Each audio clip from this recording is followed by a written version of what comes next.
So everyone, in addition to everything else going on today and beyond, this is like GSAPP history, the first time ever GSAPP doing a webinar. But more seriously, I want to welcome everyone to the GSAPP Advanced Studio 6 Supercrit.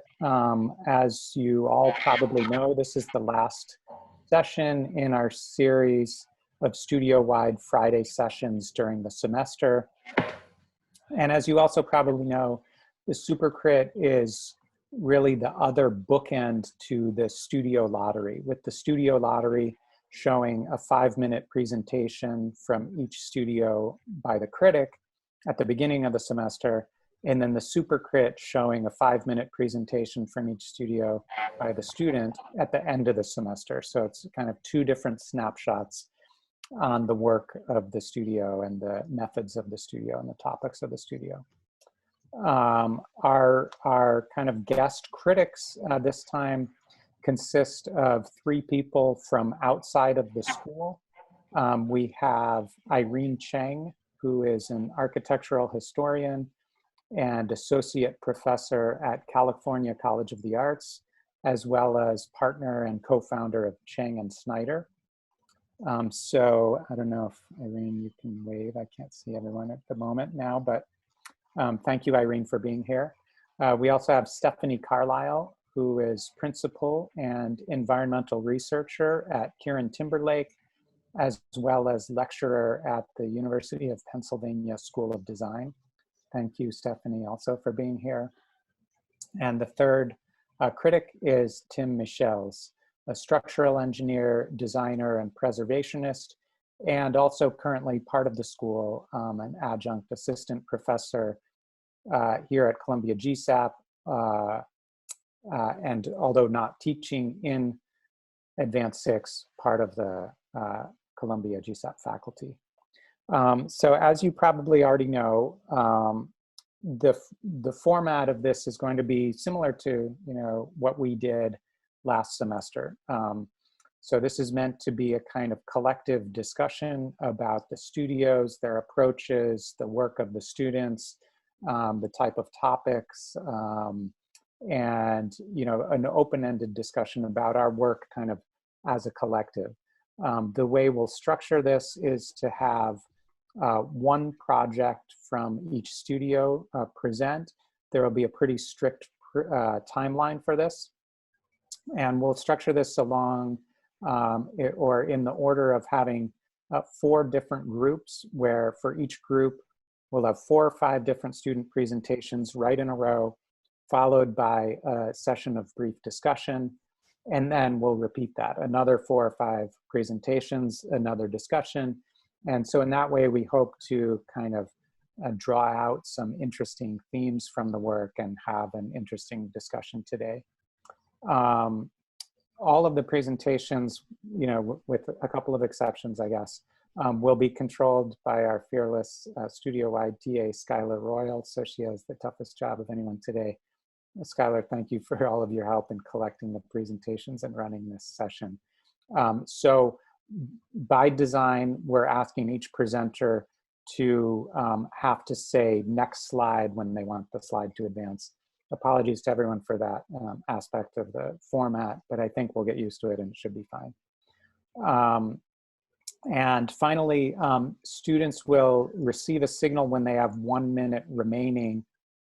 And when the time is up, we're really asking you, when you hear time is up, to basically conclude your remarks right then.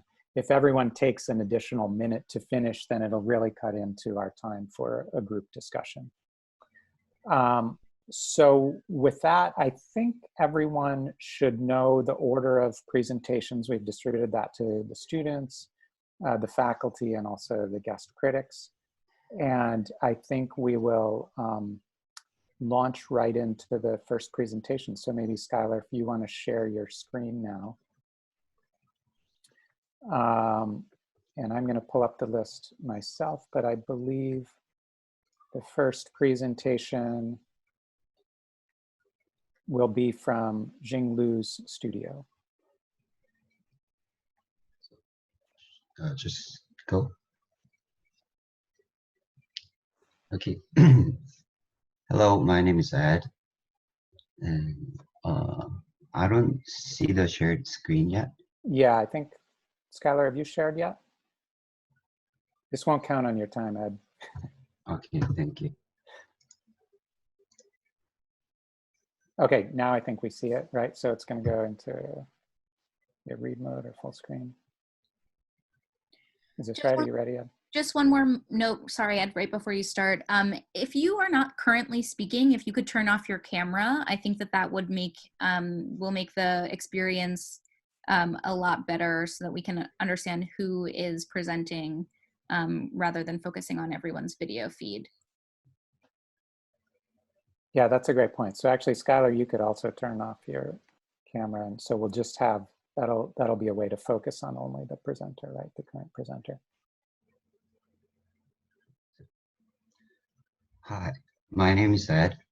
Firstly, I cannot summarize thoroughly the depth of the studio concepts only with few sentences, but in general, as the title explains, it is a street studio to research and introduce an architectural intervention on Fulton Street Mall in Brooklyn by introducing the new players in the street, rediscovering past experimentations that might still offer relevance, and studying possible new typologies that might be constitutive of the contemporary discourse. Next. I would like to start my presentation with installation art titled Over the River by inspiring artists Crystal and Jean-Claude. Two artists are inclined to experiment their projects within the nature through massive scale and materiality to create unperceived moments to achieve pure joy of audiences. Next. However, their projects, due to its massive scale, are often brought up disputations from local communities, especially over the River project. In order for permission to be granted, he had to go through the lawsuit almost for 25 years. Next.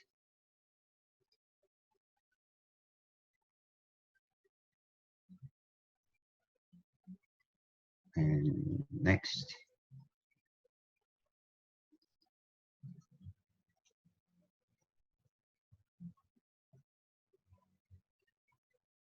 Oh yeah. However, their projects due to its no. However, interesting idea comes when he suddenly decided not to pursue his project. And what makes the project more interesting is the history and the process of actualization. Next. Local communities stood against the project because of its threat to ecosystem of the site, Arkansas River. However, in other perspectives, the potential benefits to the site is quite abundant, such as economical benefits from visitors and ecological benefits even to some animals. So when I researched and analyzed the project Over the River, I figured that this project is intriguing about the fact that it reveals the complexity of the phenomenon in nature to the surface, which were already there but invisible, with simple gesture canopy. Next. This is an informative and analytical drawing of the project Over the River and listed all the animal and plant species and information about the site. Next. Next. Next. In his proposed design, he used a perforated metallic canopy and suspended a tensile structure over the river. And what this does is, through openness and reflection achieved by materiality, it projects earth and ground in one scene. Next. And this is where our site is. It is a Fulton Street Mall in downtown Brooklyn. Next. And I went through some examples of things that makes invisible visible. Next. Next. Next. Next. In my project, I try to express the concept through very minimal gesture and the complexity of the material. Next. This is the first sketch of my architectural intervention on the street. Next. And then I researched about the elements that compose the Fulton Street Mall and see what are the unintended consequences by introduction of those elements. Next. And I researched about the the possible and potential purposes of those elements and categorized into interrelated concepts. Next.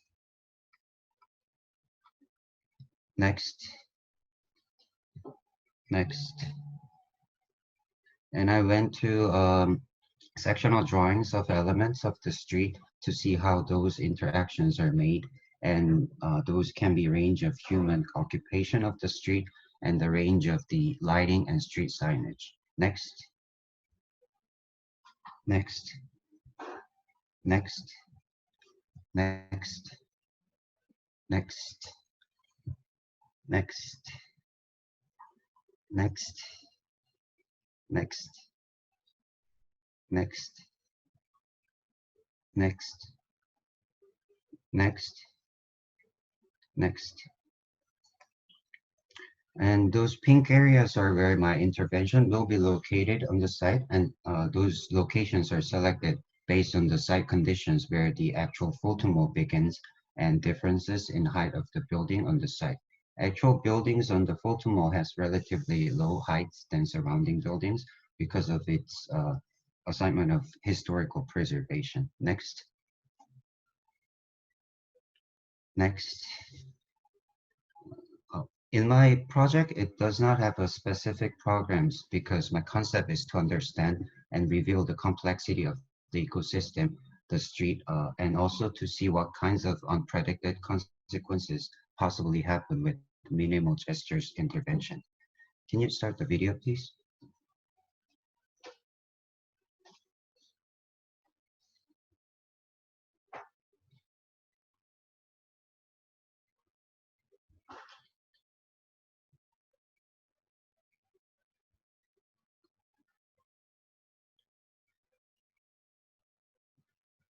And I'm sorry for the silence in the movie. I couldn't merge the sound into the movie.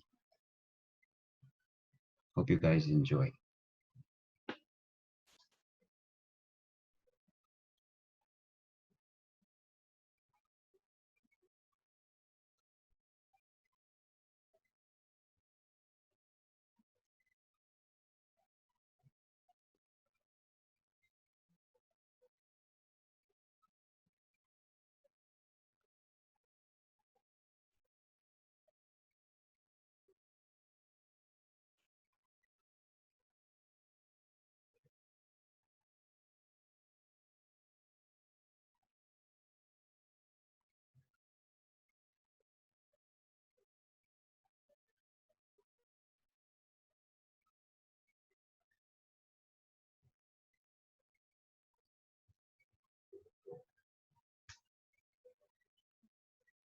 Okay, we have to move on to the next person.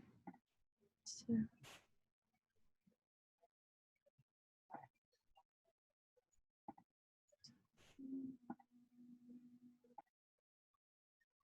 Okay, I think you can maybe just scroll through that really quickly at the end, Skylar. Yeah, it's almost done. Yeah. Since this was a little bit, we were getting our system started, so you get a little bonus extra few seconds here. Yeah. But thank you for the presentation. Okay, great. So, and like I explained before, we'll just keep going through 3 more presentations and then kind of start to unfold a discussion about them. The next presentation is from the studio by Stephen Cassell and Annie Barett. Hi, everyone. My name is Erica, and I'm from the Cassell Barett studio. Skylar?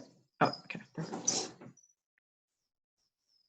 Okay, next. It's going to be so weird saying next. I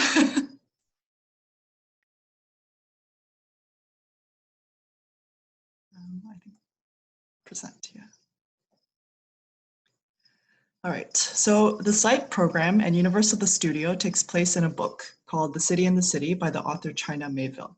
In The City in the City, we are introduced to Basel and Ukoma, 2 city-states that occupy the same physical territory, but where citizens are forbidden from acknowledging the presence of the other city.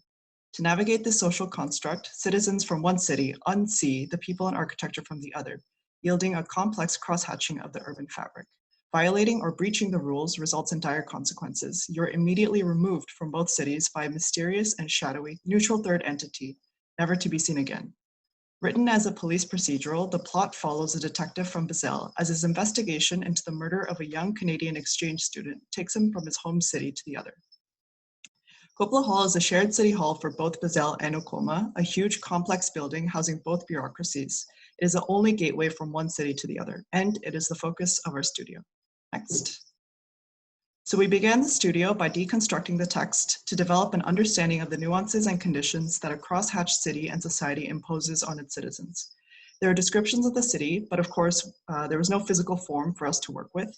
So the first task was to design the city together as a studio based on our understandings from the novel. Here you see an analysis of the greater city region completed by our studio member, Jack Lynch, which the rest of the studio used as a starting point. Next. As we narrowed down the urban context, the studio divided up into two groups, each representing one city, and we held town halls to reach a consensus on the site for Coppola Hall. Next. We mined the novel for descriptions of the architecture, designing a set of architectural features that embody the qualities of the respective cities. Next. And the site for Coppola Hall is centralized in the city, which is part of the old town that you see here highlighted in a darker gray. Next. So the old city is also the most notoriously crosshatched, which means that both the cities sort of exist adjacent to each other versus some of the total zones that you see on the outlying regions where an entire area might belong to one city. The color coding represents the different cities, red versus blue. Next. And, oh, too far. And here we see the finalized design of the site.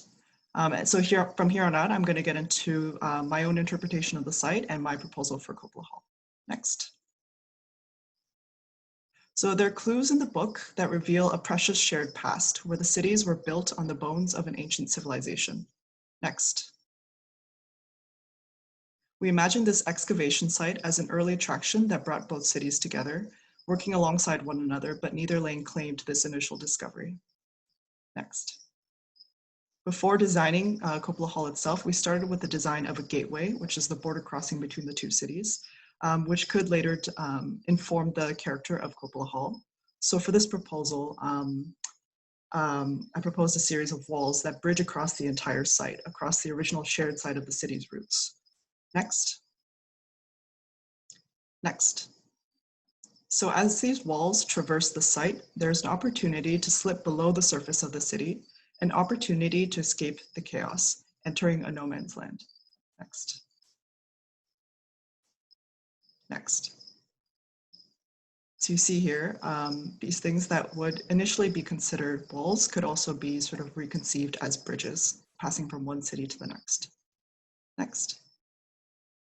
So from the gateway, this translated to the design of the overall city hall, which is of course still in progress. So if the walls were sort of extruded to the scale of a building, this is what it would look like. And you see here on the left side that there's sort of this counter character to the city hall itself, which is in the form of a large public park. Next. 1 minute remaining, please. Oh, sure, okay. And imagining these bars as a series of different programmatic elements that actually mix the two cities together, where entrances from both sides would be given to each of the cities. Next. And sort of reimagining what the idea of something that's double-ended could be like. Next. I'm just going to blow through these slides then. So here's a section looking through this underbelly of the city where it would be a communal public space, and the bars above that are separated into the programmatic elements with a transverse connection across. Next. The experience from the street. Next. And then you can kind of flip through the next 4 or 5 slides, Skylar, to show the buildup. So you see the public space there, underneath and connecting above. Next. And the circulation connecting the bars would ultimately be the place that would be the place of interaction between city officials of both cities. Next. And there are variations in how the circulation could work. Next. Next. So we leave off with a final scene from the book, which kind of culminates in this really dramatic shootout. And this is what it would be like to be in this sort of no man's land underbelly of the city. Thank you. Great, thank you. You hit the deadline just in time. And Great. thank you, and apologies if it's gonna sound rude, me continuing to say when time is up, but great, perfect 5 minutes. The next presentation will be from Hilary Samples Studio, and I believe it's Matthew is here. Hello, my name is Matthew and I'm from the Sample Studio. So it started, the studio is comprised of 3 distinct yet interrelated parts: mixed use, staircases, and social. So mixed use in terms of repetitive structural grids that are adaptable, staircases, unambiguous interconnected circulation spaces, and social, urban socialization and associated spaces of today. Next. So we aim to analyze Washington, D.C. in these terms. Next. So to begin from staircases, next. Next. We want to understand different typological approaches and forms of staircases from the Galia to the National Museum of Women in the Arts, discovering and expanding upon multiplicities of choice and experience through different assemblages of form. So next. Next. So you get to see how, next, how these begin to create different iterations of direct and non-direct approaches, single, double, and then the different versions of how it could assemble to a surface, a tower. Next. And how this creates different multiplicities of choice and experience. Next. The next element being the social. So through our walks and explorations, there was urban bird habitats along the National Mall of Washington, D.C. So this brought on this need for communal spaces for urban species, human and non-human. Next. Next. And so I started to analyze contained ecosystems and try to understand how this could be related to social spaces. Next. And how from the aviary moved from an observation cage to an educational device. Next. And the materials of ecosystems. And next. Next, which turn into these weaved surfaces of different densities and transparencies. Next. And then analyzing the botanical garden through its mixed use properties of how it has this organic growth through rigid structural grids. Next. And how this could be combined with the urban bird habitat. Next, in terms of the birds' needs and creating these interconnected social spaces of human and non-human. Next. And different assemblages of this within the structure. Next. So this all ends up in creating a project that aims to reimagine the typical atrium space of buildings in Washington, D.C. through the collision of program and nature. And it aims to question the boundary of interior and exterior space in service of a self-sustainable, dynamic architectural ecosystem. Next. So it begins by creating this sort of interior aviary that's nested within the building that opens up to the urban plaza and across into the adjacent parks, and then is capped off by rings of program that next. Rings of program that are set within the rigid grid on the periphery. These are programmatic events that include bird rehabilitation centers, research labs, seed vaults, roof garden, and other elements that service this interior ecosystem. Next. So you can see here it's that you're able to enter below into this park that's set into the atrium with layers of mesh material. Next. And how all of these elements are set within this rigid grid, and there's these staircases that lead up, similar to the assemblages from before, that connect across atrium space. Next. Next. and are able to cut through the atrium space. So you're able to climb underneath, using it as a park, sort of an interior park, but it's exterior. It's covered in mesh, and it has all these layers as you go through. And once you're in there, you're able to look up and see these paths crossing that go between the different interrelated programs that are meant to service and create that interior space through its greenhouses and research labs. Next. Next. Here's another illustration of that. Next. Next. Next. Next. And then the central space blown up more also. Next. And next. And then how that could be rendered in different materials and how it evolves over time. Thank you.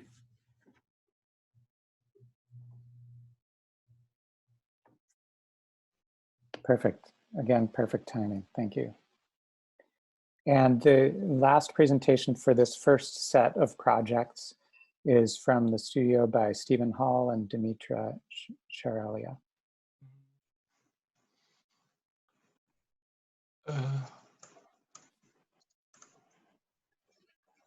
I don't think I can.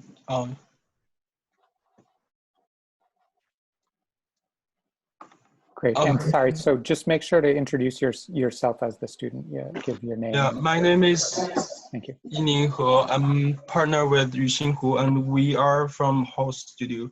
The Holl Studio started abstractly from a piece of music. So basically, we're designing a concert hall in Prague, designed based on a piece of music from a composer. And the music we chose is from Dvorak, the New World Symphony. Next. We're really interested in the duality of this piece. It is music by a Czech composer for the US. Something from the old continent is composed for the new world. It is, and by Dvorak, he says that the inspiration comes from by injecting a kind of Black Indian music, soulful music into a really classical structure. Next. And then we are designing this kind of device to showcase that this typical melody that's reappearing in this whole chapter. It is in space. It's more like a typical ratio pattern reappearing in this volumetric way. Next. And then we have done this test multiple times just to show that there could be a potential acoustic voids in this reappearing fashion. Next. And then by that device, we can see that each volume can form a really dynamic section drawing, and then each one is really different from each other, but they are interconnected through this volume. Next. Next. So by model, you can see that the way we did our physical model is by slicing those sections and kind of putting them together. Next. And then by that, we can form this kind of thick wall, volumetric acoustic walls, just to have those kind of expression. And then from each test, the expression is different. Next. For sometimes it looks like this. Next. And then next. The way we chose these two tests is that they are formed by a really simple method, but they have really different expressions. One is more, have funny shapes, is more closed. The other one is more open, it's more porous. Next.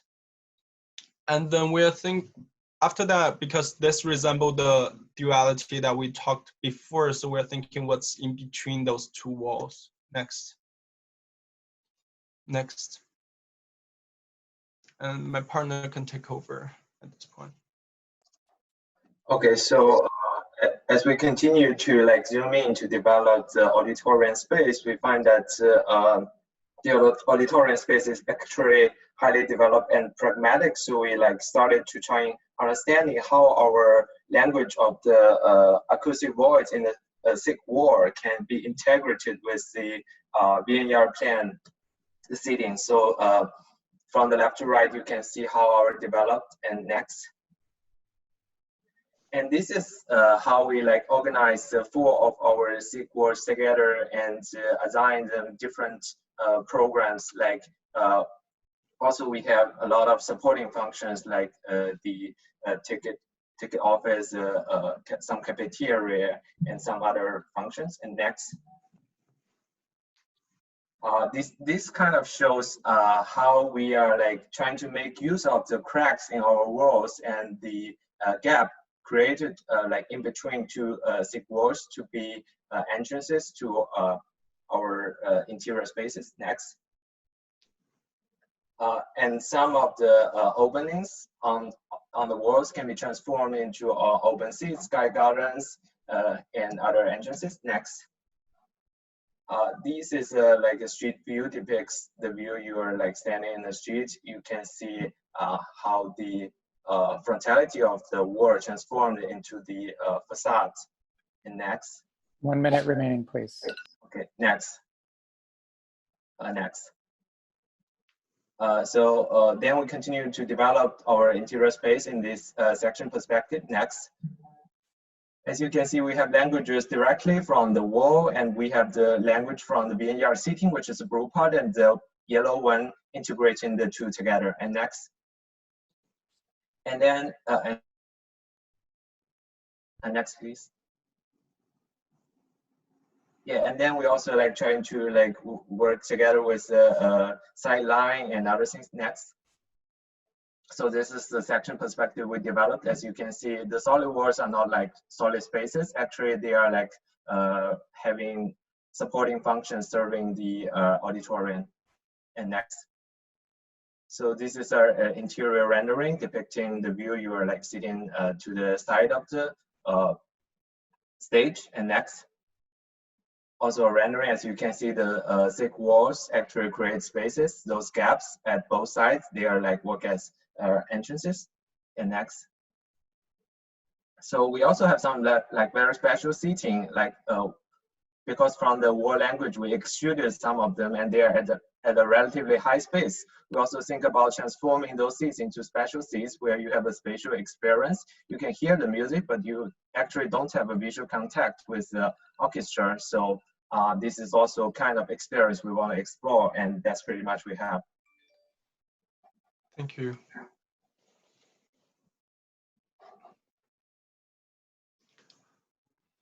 Great. Thank you very much for that presentation. So let's see. I think, I'm not sure, did you stop sharing, Skylar? Yes, I'm now seeing. Yeah. Okay. I stopped it. Do I need to, should I share? No, I just didn't see that. So now I think, Lila, so again, for everyone, this is our first time doing a webinar, so please bear with us. Lila, could you make the cameras of the critics live now? Or is that something they should do themselves? What do you think is the best? Are ready, and if everyone places their screen into gallery view instead of speaker view, you should be able to see all three of the critics at the same time. It looks like each of you are muted, so I'm going to go ahead and unmute you, the critics. There you go. There's a comfort in being muted, though. Ultimate power I'm wielding here. Getting you. Great. So there was obviously a variety of different projects presented, and I think they were each had their own world they were responding to. So I think part of the discussion is just to start thinking, in the broadest sense, how can something like Advanced Studio at a place like GSAPP have the best of the diversity of all the different approaches and research interests and topics and sites and programs and types of representation, have the best of the diversity, but also participate in a shared discussion. And I think that's an aspect in a way that we've been working on in the past couple of years for advanced studios at GSAPP, but it might be a little generalizable as well to like, how do we as a discipline, both in academia and in the profession, you know, each do our own thing, but kind of come together under like, what do we have in common? What unites us? How can we, you know, have a shared discussion around some of these topics? So that might be one of the things that we try to trace as a thread through these first four.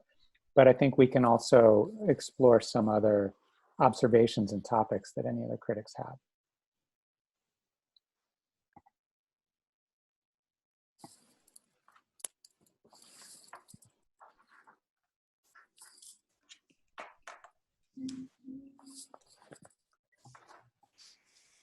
Well, I can jump in just to break the ice, maybe. Sure, thanks, Irene. I don't know if I have a kind of idea yet about sort of what is the commonality or what sort of unites the different projects, but maybe I can start with just differences. It's so interesting, I think, to see this panoply of projects from different studios and to see the different methodologies. I'm sort of, at least initially, as I'm kind of, you know, trying to work through what was just presented, more struck by the differences. So maybe we can start there. Yeah, yeah, good. I'm buying time for the other critics to identify the similarities. I'm struck by the different starting points and then the kind of evolution of the projects and then sort of where they end up. And struck by, for example, how Ed's project starts with a kind of artwork and analysis of an artwork. And then, you know, in the kind of endpoint, the final project, I see the kind of that translation in some of the material properties and even some of the formal properties of the initial inspiration, the Cristo artwork, still sort of residual in the endpoint, the final project. And what I see as the strength of that project is, I mean, the kind of utterly beautiful form, and it's both a kind of ethereality but plausibility as a kind of installation in this space of the Fulton Street Mall, but also productive of such a kind of extraordinary aesthetic experience that really came across in the renderings. And I think that's a kind of thread of continuity from the original starting point. Then with the City in the City project, Erica's project, starting with a novel, conceptual sort of sci-fi novel, and then ending up with a kind of proposal that seems less, you know, like a kind of realistic proposals be built than a conceptual provocation. It still has that remnant of a kind of sci-fi feeling about it. In the case of Matthews, like starting with a kind of architectural typology of the stair and then sort of integrating that into a specific kind of building proposal, you know, kind of spatially intricate building design. The Yining and Yuxin's project at the end, that's the one where I see the kind of greatest leap, sort of starting with a piece of music and then ending up with a concert hall. And in between, there was this kind of moment where I wasn't quite sure whether it was like the music was translated into this formal model and then became a building. So I was really curious about that moment of translation or conversion. But yeah, I mean, for at least a kind of initial thought was just sort of, I was reflecting on the different starting points and how those are both determining of and also allow for sort of different endpoints.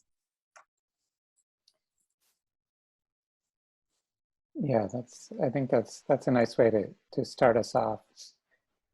And that speaks, I think, to the kind of studio method, because part of this is about like, what did you produce at the end? But part of it is about like, how do you design? What is a way to get from A to B, and where do you even select as the A and the B?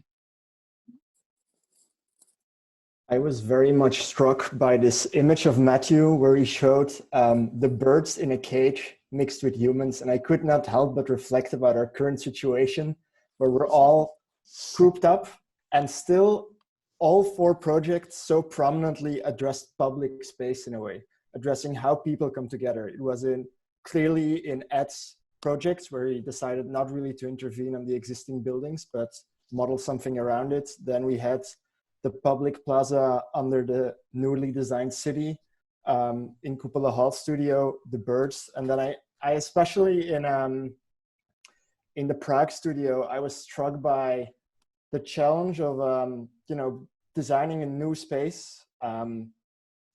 for a large public in a place where there is such a great history of music, and taking on that challenge of doing something radically different in Prague, that's still from the outside sympathetic to the street views that were shown, but then I think radically innovative and on the inside, and the technology was used to create that, and getting that inspiration from sound. That struck me very much. And I'm still trying to wrap my head around how we should start thinking about these public spaces now that, you know, we're all cooped up, and how these projects could be translated. Yeah, those are my first impressions, I would say. Yeah, that's a really interesting way to think of them together. I think, you know, similarly, all of the projects were really dealing with enclosure and threshold in very different ways. And it came out and kind of like unfolded in each of those pieces, I think, quite, with some surprises as well. So the, with Ed's piece in the beginning, it was interesting because if the Christo project is really sort of a membrane that both reflects and reveals, it was interesting to see how the intervention that you chose really turned into these gateways, right? Which first revealed themselves as walls, but then as we saw in the video, I found it, you know, quite surprising that they too had a sense of enclosure and were inhabited by people as well. There was something really, really nice about that moment where you could see that you could be inside that threshold. They weren't just gates at every street enclosure on Fulton Street. You know, similarly, I think there's that question of with the city and the city of trying to manage how people occupy space together and what that looks like, in this tension between the wall, the hallway, and an actual space, obviously with the birds and the third project as well. In all of them, I feel like there are some questions it seems that you're all still sussing out of who is occupying these spaces. And I think it can always be really, or often be really challenging when talking about the city to figure out how to create spaces that are equitable, but also acknowledge that people would experience those spaces differently, right? And they are in a place right now, these projects, where there's so much potential, I think, to explore that a little bit further, you know, and think about whatever categories are particularly helpful for you, whether it's characters or behaviors or agendas, you know, who are these people, what are they doing, rather than a sort of typical person. What is the variation of that experience? Because I think that would even help push even further the exploration of the interventions that have been made. With City in the City, I think, I'm not familiar with the book, but I think that I would be quite interested to see, you know, how you could even draw from that text a sense of characters. And also, you know, is there a real difference between those two cities and how the inhabitants of those cities would move through this government building? And I didn't expect that theme would carry through at all with the final project, but I thought what was quite interesting is that I tend to think of an opera hall as being quite enclosed and impermeable.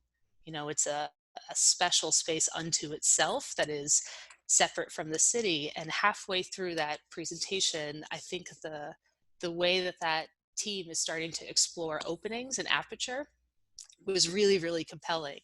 I wonder if it came also, I wonder, to Tim's point about, you know, this moment of us not wanting to be completely contained. Everything, all of the exploration seemed to be very much about the stage and the acoustics. And then there was this moment where you could see the city, you know, outside. And then I think that's something that we're all, you know, thinking about right now is what are those different perspectives? What does it mean for the viewer that's in the balcony that can't see the stage? As they said, they really wanted to explore withholding sight, the sight of the visual side of the stage. And I think that it similarly for all of everyone in the interiority of that space, what does it mean to be completely removed from the sight of the city itself? So I think there's a lot of really interesting themes to keep exploring in that project as well. I really like this question about who is the public. because it does seem like that's a kind of fraught question in architecture. And when you posed that question, Stephanie, it did seem like there's sort of implicit answers, but not so many explicit ones. I think the Matthews project, where there was clearly a desire to expand that public to multiple species, humans and birds, you know, and maybe if there were more time, we could have heard more about like how those species are interacting and how the building is kind of responding to each of those constituencies. But we do have a tendency, I think, in architecture, there's been a long history of this in architecture, kind of abstracting that public as a kind of generic or, you know, undifferentiated or homogeneous public. And so, you know, I think that question could be posed to each of these projects. In the case of the Fulton Street Mall, you know, who are the residents of that neighborhood? How might they respond differently to this kind of beautiful, you know, gateway structure or form?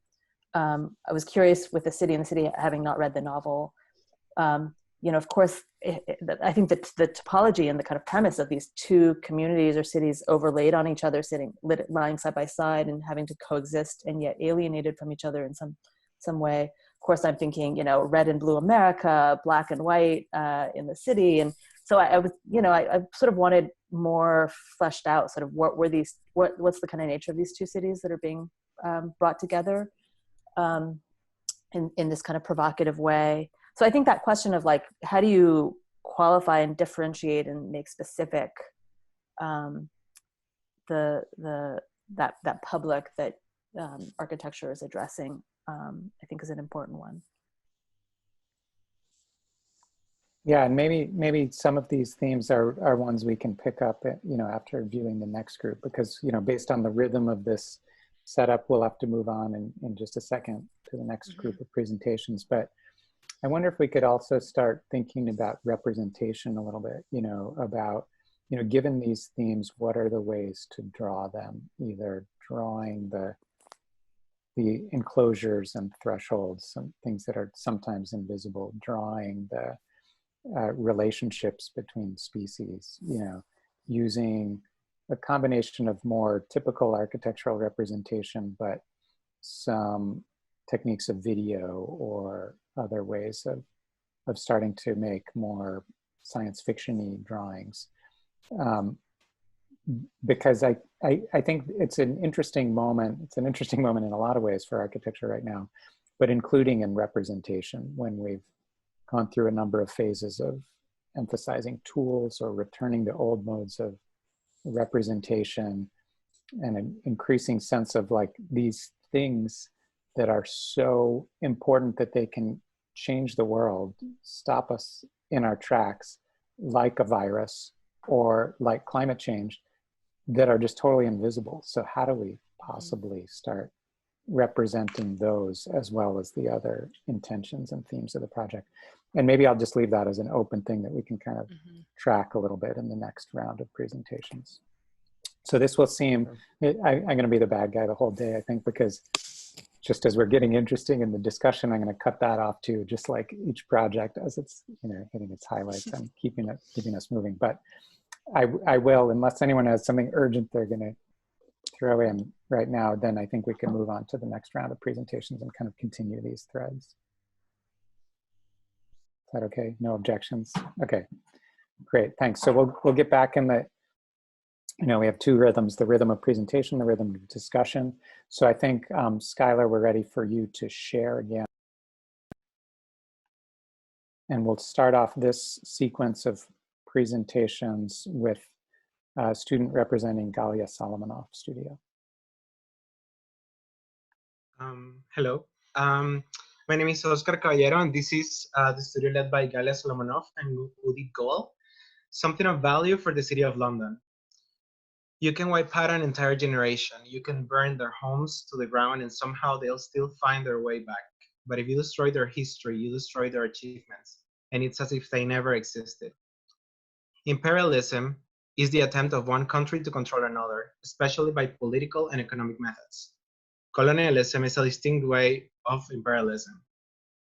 The British invaded 90% of the world. During the invasions, there was an infinite transfer of valuable items. This is how today the UK possesses so many treasures that are not from British land, nor respond to British culture of the time. The traces of British colonialism are still alive and showing the deep-rooted political and migration crisis that many countries have been facing through the years. Layers of parallel histories that echo to each other in what it seems to be like an endless cycle of racism and disruption of human connections. Migration is connected to every aspect of a nation. It is the global transport and transnational connections that makes migration a political action. These heritage objects hold an intrinsic relation with migration. And they no longer hold the story of one place, but all of those places that they went through. What is interesting in the movement of these objects is that it happened through water. By following the liquid traces of these parallel histories, this project aims to navigate through the memory of water in order to tell the stories of these objects from their origin, extraction, and style and recontextualization. The British Museum currently gathers most of the heritage objects taken during British colonialism. There are 170 museums in London, but none of them presents these objects from a point of view that is not the colonial point of view. So this project is not a museum for British colonialism or a museum of British colonialism. It's a memorial and museum that represents the stolen heritage objects taken during British colonialism. It aims to relocate the pieces from other museums in London and open the possibility of a rightful place for resemblance and celebration of history and culture. Language is an important part of the project, so the first step was to create a glossary database of several definitions of colonialism that haven't been addressed by their historical proven context. The research led me to analyze the common information that is presented in museums. So many of the words were replaced by factual data, and a new description was created based on the origin, extraction, and exile of the piece. An inventory of some of the most controversial pieces led me to understand the traces of the migration of these objects. The place for the project is located in Shoreditch, London, an abandoned train station damaged by humans and time. Its main structure has been semi-demolished, and nature has populated its ruins. What it might seem like apart from above, it's actually an inaccessible place. Due to the lack of information, a taxonomy analysis through photographs was made in order to reconstruct through drawings most of the existing structure. This proposal holds an appreciation for these ruins and its semi-demolished walls as a symbol of resilience, endurance, and the value that could bring the reuse of this architectural device. A memorial park will arise on top of the existing building, creating an accessible green space for the city. Time is usually understood as linear, but in this case, the galleries will approach the multiplicity of histories of each object. Water is a conduit to tell the stories through mechanical devices that will create an interactive experience of the user. The galleries will gather physical and digital data. The memorial part will consist of segmented walls that arise from the existing building, becoming a space for meditation and exploration. The program will consolidate exhibits, contemplative spaces, and interactive rooms. The journey through the building becomes explorative, and as the user walks through the spaces, the use of light and real and abstract water evokes a sense of the sublime and visceral of the stories being told. Contemplative spaces emerge. In the case of the first space entering into the building, a dashing light that comes through natural elements that has been extracted out of their original context, the roots of culture extracted from their land. Ocean tunnel exhibit, many humans and non-human elements were lost in the ocean in the attempt of taking them to Great Britain, becoming underwater secrets of history. Rain room, a space for meditation where the use of light and water creates an effect of endless continuity. Interactive rooms, as devices that shift with the movement of the user, revealing the parallel histories of the piece. Chambers that rotate as you go in, showing the multiplicity of the stories of a single object, creating an intimate experience for the user. The project incorporates ephemeral elements of the surroundings. This gallery intersects the entire building and faces the lower train level on the outside, and as the train moves through the facade, it changes the perception of the gallery through shadows and sound. The history of humanity will never be rewritten, but can definitely be told from a different point of view. We need to confront the past in order to move forward. And I would like to conclude with a phrase of Martin Luther King that reads, "We are not the makers of history, we are made by history." Thank you.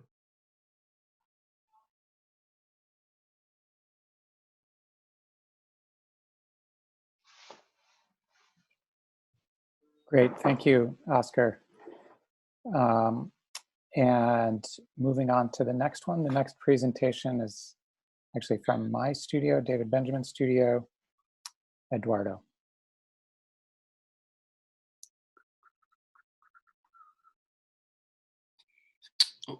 So hi everybody, I'm Eduardo from David Benjamin's Forest City studio. And if you could go to the next slide, it'll just start with the video with the kind of narration, and then I'll talk afterwards.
I mean, I guess I apologize for the lack of audio, but there would be that sort of accompanying it as well.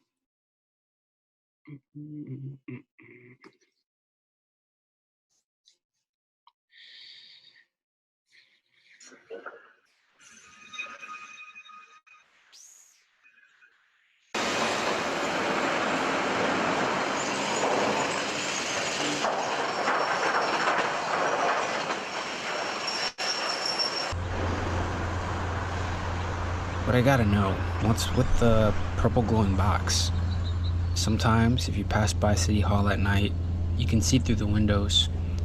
All the plants and produce on the structures are interesting, but my biggest question is any of it really good? Is this how we'll be growing food in the future? You guys should, set up some tours or something. I'm sure the city would like to take a walk inside, and I don't mind volunteering as a guide either. Maybe a workshop or two, but I'm sure you're all just waiting for more things to grow in. It might not be so cool to walk inside an empty box, but that's just my 2 cents. I'll end the letter with saying that it's pretty nice to see so many people setting up shop near the factory now. All the tents, lawn chairs, and tables. It's like a little flea market, full of goods and things for sale. Some people even just come and hang out, playing music, catching up on gossip, trying to peek inside the farm and the timber factory. And I gotta wonder, is this what bigger cities feel like? And again, I won't lie to you, this has to be the most people I've ever seen around this place. Hope to hear from you soon.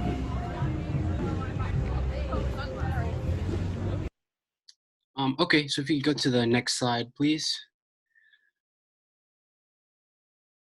So the video that just played was a kind of day in the life of a project that positions the forest, material production, food, and the production of energy. If you could change the slide, please. Oh, back one, thank you. As a kind of expansion to a city hall and college station. It's trying to take those elements and sort of expand them into the civic capacity.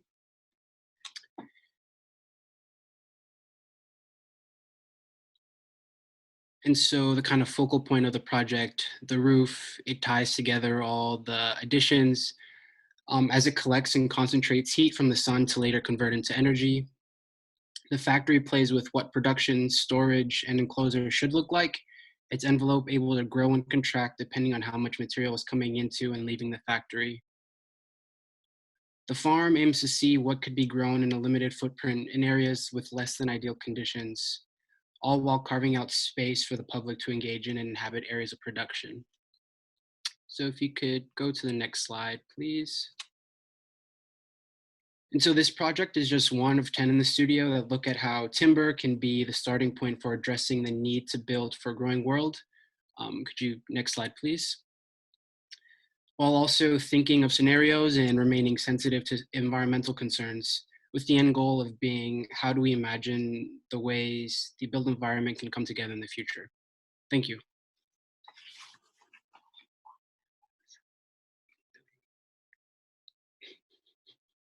Great, thank you.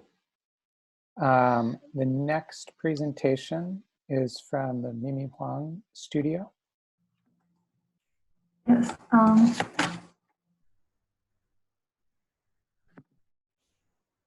And please remember to introduce yourself. Hi, I'm Wenyan Liu from Mimi Studio. Me and my partner Tian Yu is working on bioconstruction. So this studio is a factory studio. The studio is interested in developing what are the architectural opportunities for innovation at the scale of the factory building and its spatial components and its relationship to the city and waterfront. So our site is in Sunset Park, which is by the waterfront. Next. Next. So the big image of our project is to shape the construction for the future. And we are looking at, first of all, we're looking at the current condition of construction boom in New York and Brooklyn. And there is a lot of construction projects going on before coronavirus. Next. And this one generates the question of construction waste boom. Over 6 million tons of construction and demolition waste are generated in New York City every year. Next. And 80% of them are not properly recycled. Next. So this one provides us an opportunity to rethink the whole process of recycling the construction waste. And we want to include this process into our first step as a factory. Next. And also we're thinking the new opportunity to use biological process to creating new materials as biomaterials, which is more environmentally friendly and economic, social friendly to the society, and to use the raw materials that sawdust from the construction waste to produce new materials. Next. So this shows the diagram of our factory process from recycling construction waste to producing new materials. Next. And then we look at the siting strategy. There is a Lafarge concrete plant in Sunset Park, which you can see the close relationship to the residential area, and it provides a lot of pollutions to the city as well. Next. Next. Next. Sorry. Yeah. So it's showing its relationship to the city. Next. And we think this is a great design opportunity to replace this concrete plant with our new biomaterials factory to create more public-friendly waterfront. Next. And then we look into the growth condition of biomaterials. It's very different from industrial process. It's more like a biological process. It has specific requirement in terms of temperature, light, wind, moisture, and it's provide us the thinking of cluster design to provide different intimate internal environment for different types of materials we want to produce. Next. So this basically showing the whole process, the whole form making is highly related to the environmental thinking, creating internal environment. Next. And we look at the breathing roof ideas. Next. For different, next, So this cohesive roof we're thinking is to allow maximum light and wind that's coming from different directions to our city, to our factory. And under this cohesive roof is next is all these different types of cluster that have different scale variations from pavilion to the next to the large auditorium type. Next. Yeah, this one's showing basically the variations of the tower itself and also the variations of the courtyard it generates for different types of space that needed to for different activities that happens in our factory. Next. Yeah, that's how these two things come together. Next. And this one basically the concept section showing from the first steps of collecting, recycling, recycled construction waste to produce new materials in the middle, and then the next is more social related activities. Next. Next. This one's showing on the left side, left triangular side, it's showing the factory process from the goods coming from the city, from highway, arriving at tipping place, and then going to the sorting cluster, to the bio cluster, and then stored in the storage and going back to the city again. And the middle part, the middle alley, showing how we connect public from the city to the park. And the right triangular corner showing how this is open to the public, to the city. Next. 1 minute remaining, please. Next. Sorry, we can just go next to the end. Next.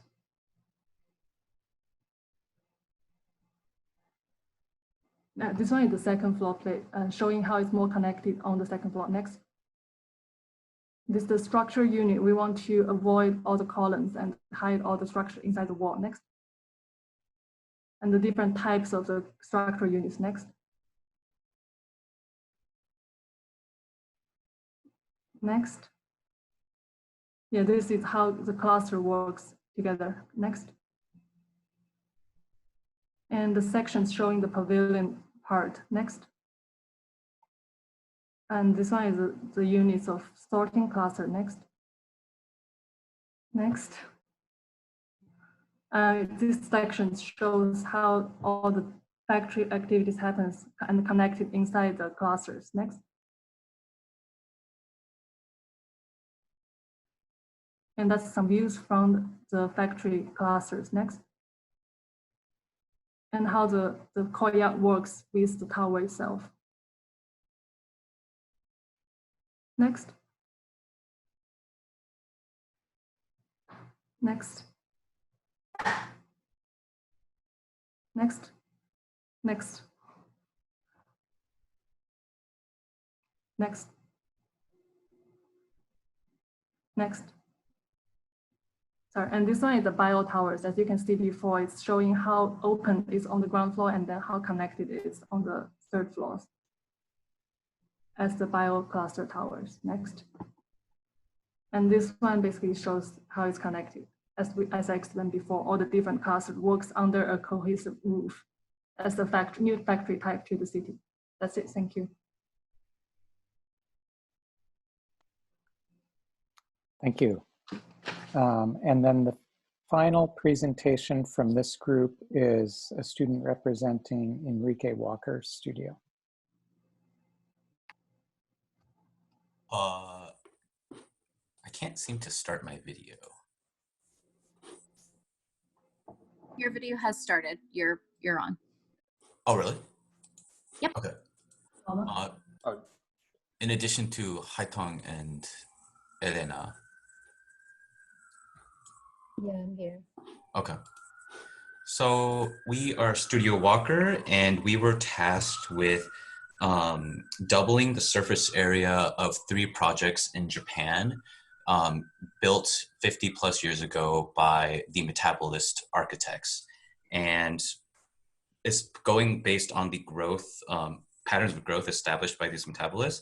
How can we modify these patterns for contemporary issues as these buildings were conceived over half a century ago? So we'll just go through each of our groups real fast and talk about each of the projects.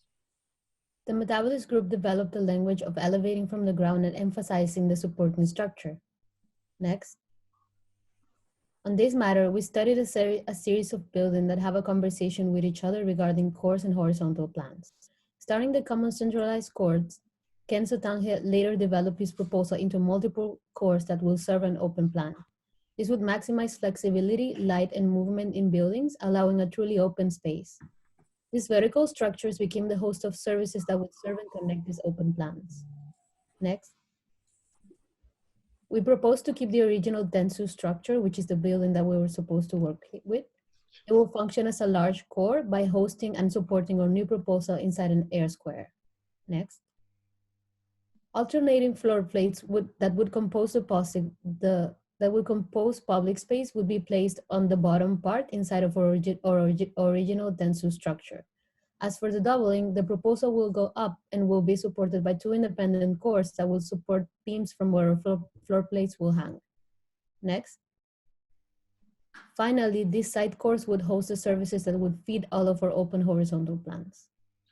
Next. So hi, I'm Haitong, also from Enrique studio. Kawamachi housing project is an A-frame megastructure housing complex designed by Japanese architect Seiichi Otani, located in Kanagawa, Japan. Next.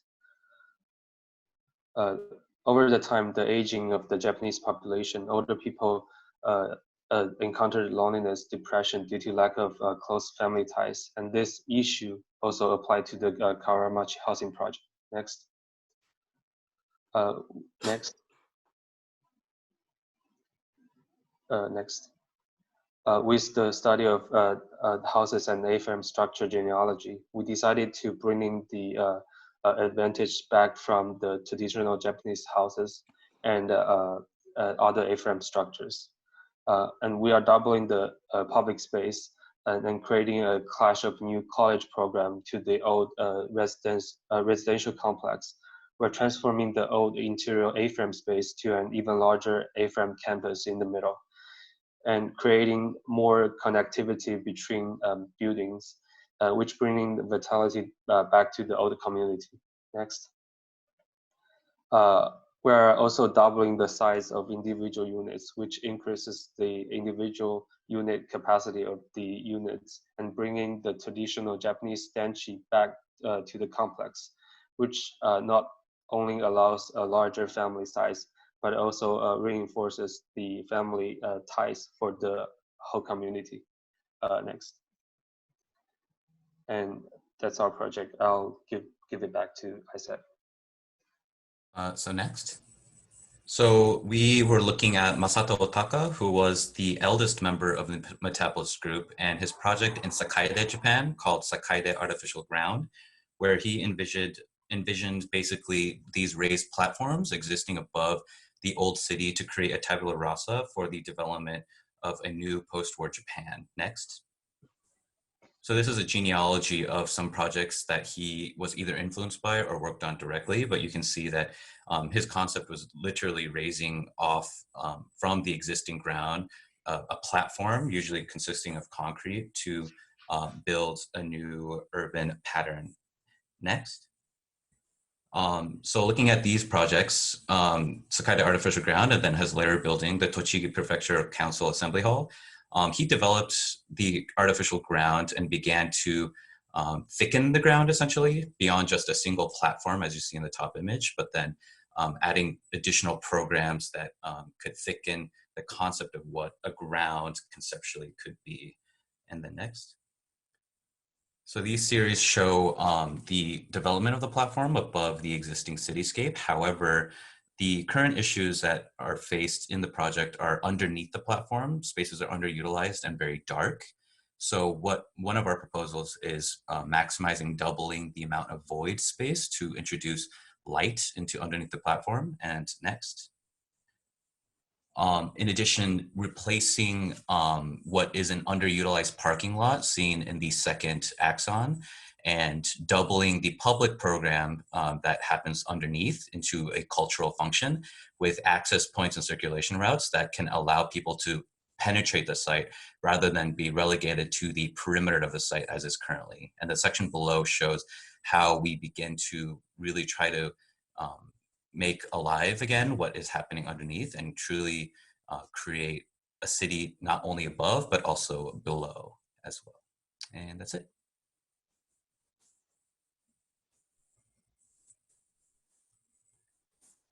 Great, thank you. So that completes the second kind of set of presentations. If we can pull back up the discussion mode.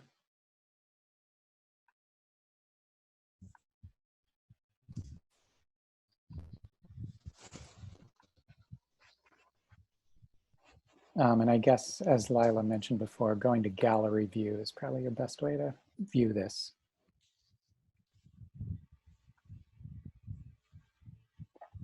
So let's just open it up, you know, in a way, continuing the theme of difference, but.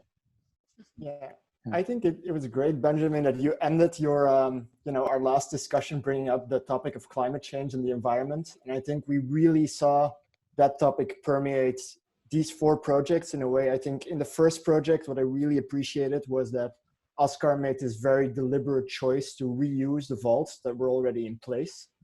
And then what I liked really in Eduardo's project was that there was this strong focus on energy from a whole different range of perspectives. So on the one hand, he was using CLT to reduce the embodied carbon in the building. And then he was considering the operational by building a solar tower. And then with the next project, we really went into recycling.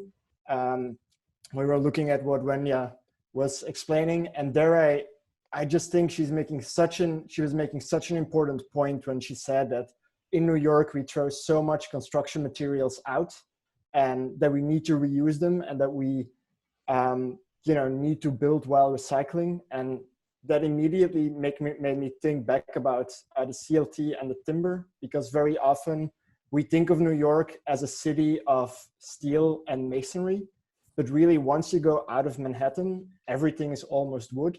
And then all of our floors in Manhattan are this beautiful long leaf and yellow pine that's long grown and that every year just gets trashed. Whenever like a building gets remodeled, we take the wood out and we throw it out rather than just recycling it, which is perfectly possible. And then in the last project from the Walker Studio, what I really appreciated was that there was a very clear effort to reuse buildings. So, you know, they have so much embodied carbon, what's there already. We're not just gonna throw them out and do something entirely new. No, we'll take what we have, we'll see what can we reuse, how can we reuse it, and then build upon that. So I really appreciated that very thorough focus on the environment and how can we build something sustainable in 4 very different approaches.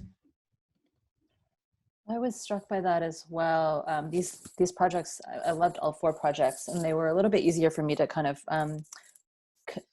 unite conceptually in some of the ways that Tim has already mentioned. I was very inspired by the way that all the projects deal with the problem of materiality and the kind of material constitution of architecture, and sort of recognizing that architectural buildings are these kind of momentary embodiments of kind of larger flows and processes and architecture in a way is a kind of intervention into those flows or processes.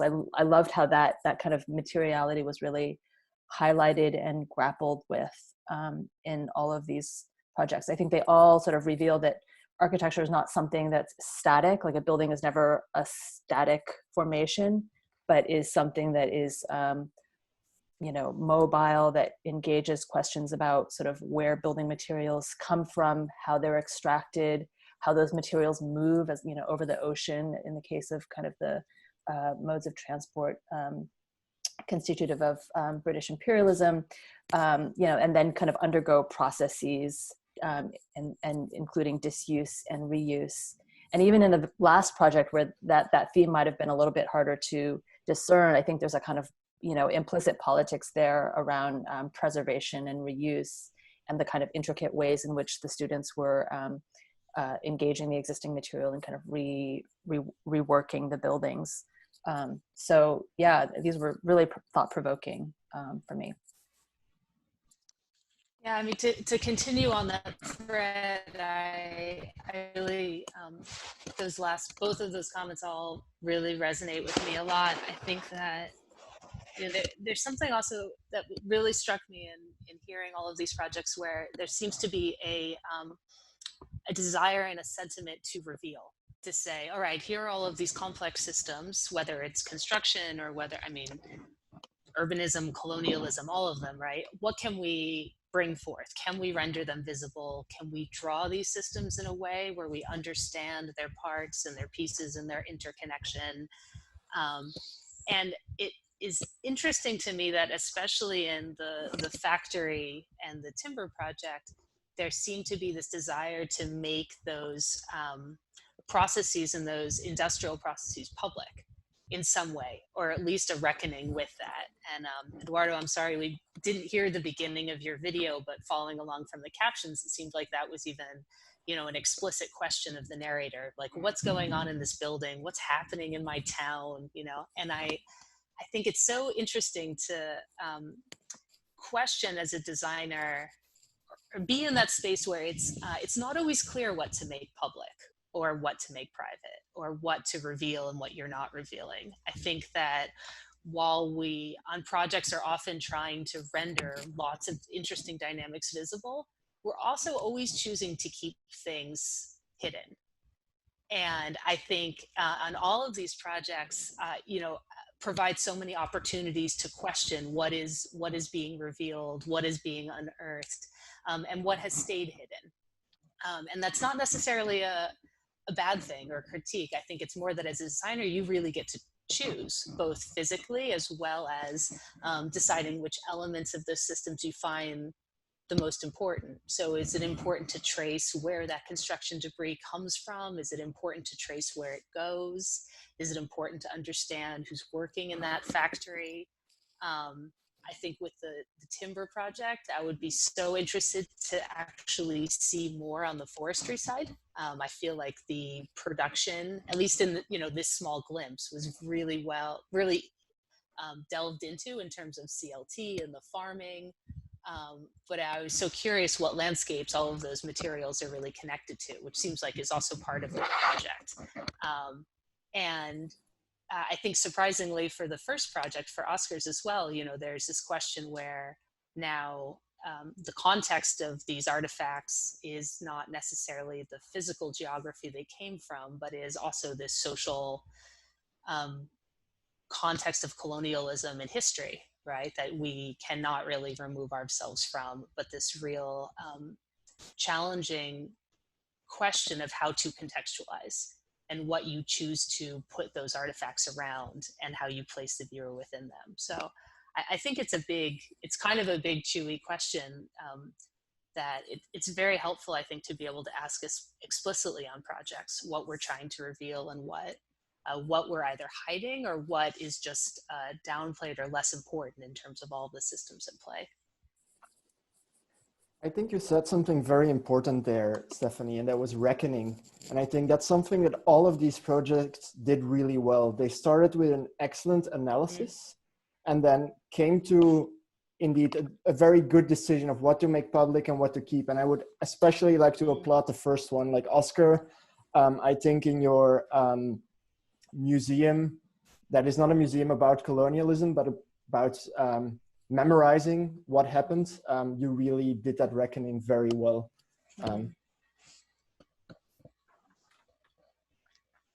Yeah, and Tim, also, I guess to come back to the first comment, you know, you made, I appreciate like the optimism in these projects as well. And in your comments, I'm always a little on the darker side. So, you know, I totally agree with you. It's like, oh, look how we can actually address and solve some of these issues and start to actually grapple with environmental impact.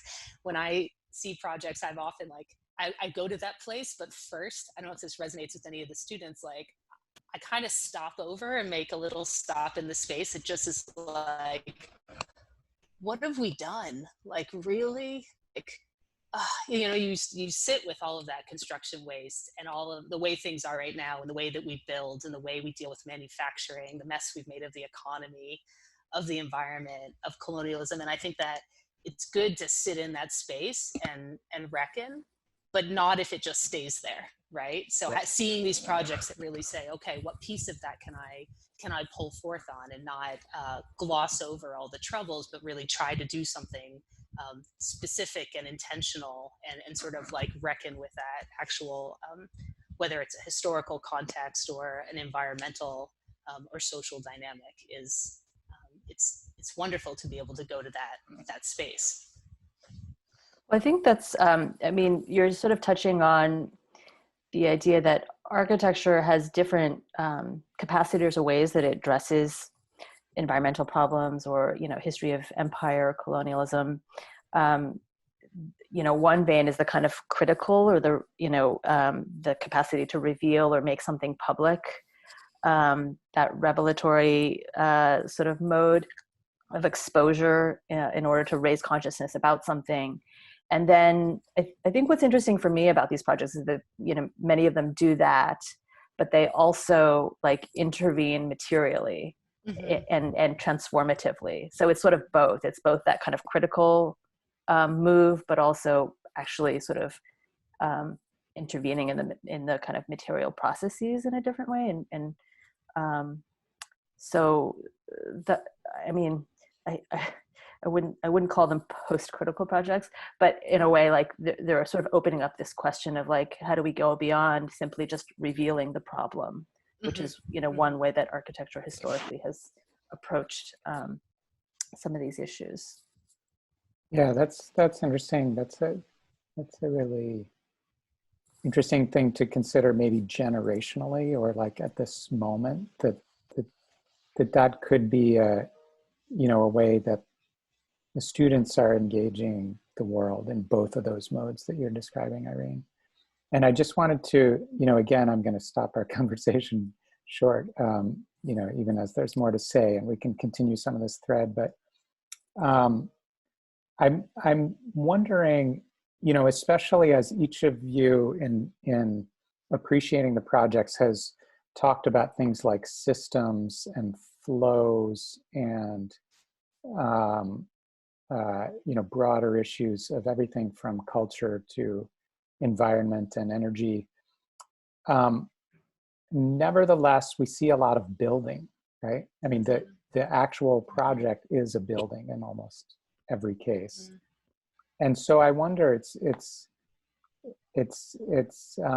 I think an open question, especially Irene, picking up on some of your threads that,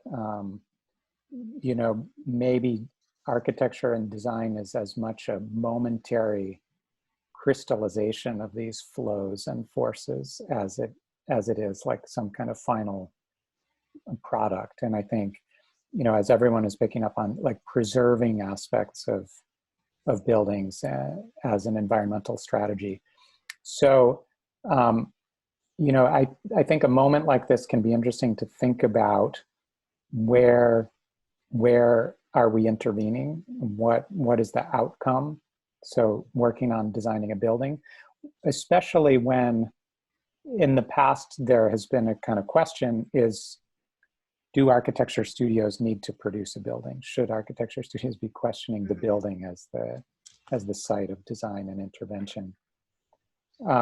And so maybe I'll just kind of throw that out as a possible topic for next time, or thing to kind of think through. I think it's an interesting moment as students in the world is grappling with invisible things that are bigger than a single building, things that are, like you're saying, Irene, not necessarily static, but more these kind of dynamic systems.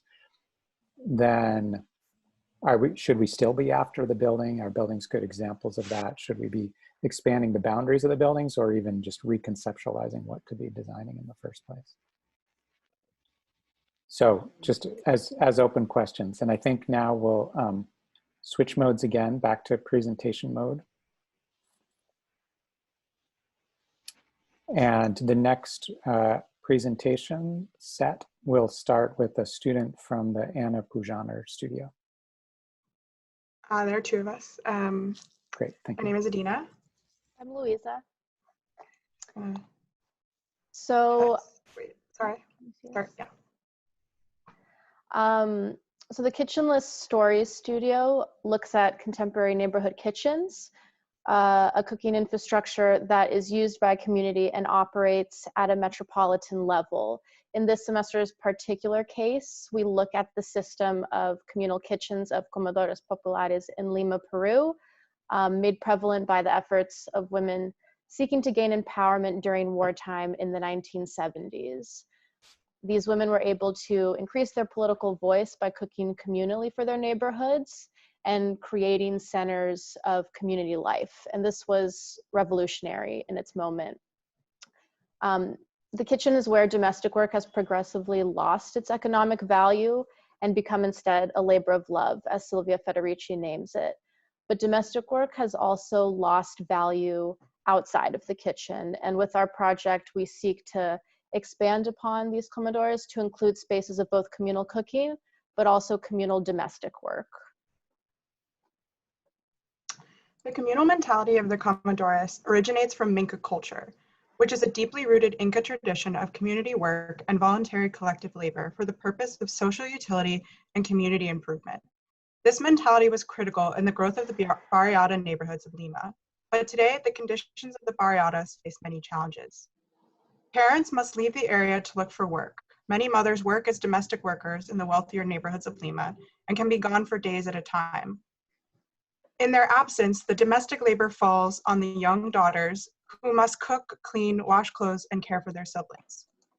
Girls spend about 80 minutes more per week doing chores with each year of age.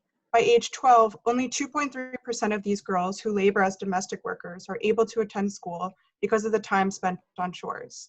This amplifies a gender gap, as boys are not expected to forgo schooling for the sake of helping with domestic work.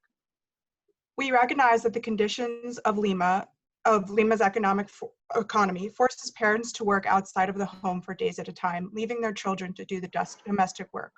But we believe that this does not have to become a deterrent to these young girls receiving an adequate education. By expanding upon the comedores, we take domestic work into the urban realm, making it visible and communal. By attaching spaces for education, we not only alleviate some of the burden for these girls, we also give them time to participate in education. We therefore designed an infrastructure of domestic work that acts as a bridge between the urban educational system and the existing comedores system.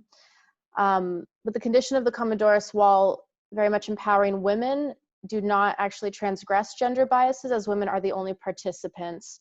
So our project will engage both genders by making domestic work part of the educational curriculum for both boys and girls using the existing pedagogical reference of Montessori schools.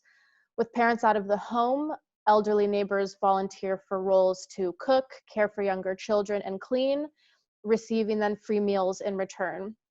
Labor is therefore also redistributed in a transgenerational manner. Teachers are provided through Lima's existing public education system. And in this hybridized system, community members engage at many levels then to foster the education of the next generation. So here in this plan, these program adjacencies make clear the ability for these structures to redistribute the time and the labor of the young girls in the barriadas and allow them to share this burden. Formally, this infrastructure of domestic labor becomes almost monumental, with large concrete columns touching the ground to create spaces for the various programmatic elements. The canopy above delineates the space for activity below and allows for necessary shade and provides water, which is captured through fog humidity up in the hills to the infrastructure. The structure is open and fluid to the surrounding neighborhood houses. And the form of the columns differ depending on the programming. So at times becoming a stove, a sink, a storage unit. Spatial boundaries are therefore renegotiated. Domestic activities are taken into the urban sphere, and cooperative care leads to a new typology of community in which different parts of the population collectivize reproductive labor. This emergent domestic education model may turn reproductive work from an oppressive, discriminating activity into a liberating and creative ground of experimentation in human relations in the barriadas. Thank you. Thanks.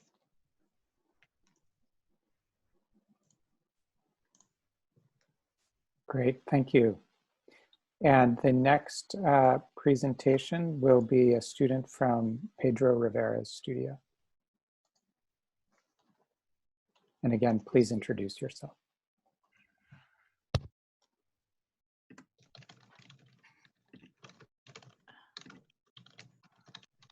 Hi, we're Julia and Mark from Pedro Rivera's studio. Hi.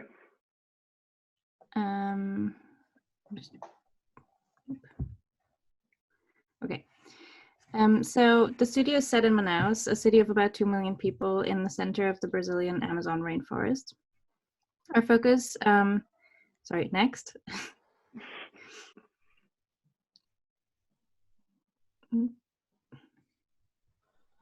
Oops. Okay. Our focus is the growing indigenous population in the city and its relationship to indigenous languages. Next. Manaus is home to people from over 34 tribes spread across 51 neighborhoods, but the highest concentration can be found in the outskirts. Next. Moving to the city is often associated with the expectation of better healthcare and education, but it's often a result of increasing exploitation of the rainforest and climate change. Next. In reality, a lot of indigenous people are faced with economic challenges, discrimination, little to no political representation, and the pressure to fit in and hide their cultural identity. Next. Language is a crucial part of this identity, and every effort to document a language, promote its transmission to younger generations, is an effort to valorize the identity of the individuals who speak them. Next. We have identified several efforts of language revitalizations in the community or in different communities in Manaus. Next.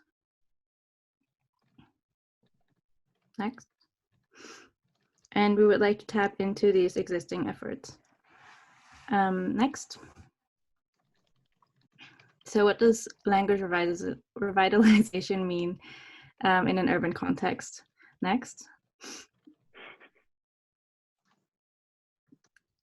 Our proposal is a network of community language centers focused on strengthening and adaptation of indigenous culture in the city through languages. Next.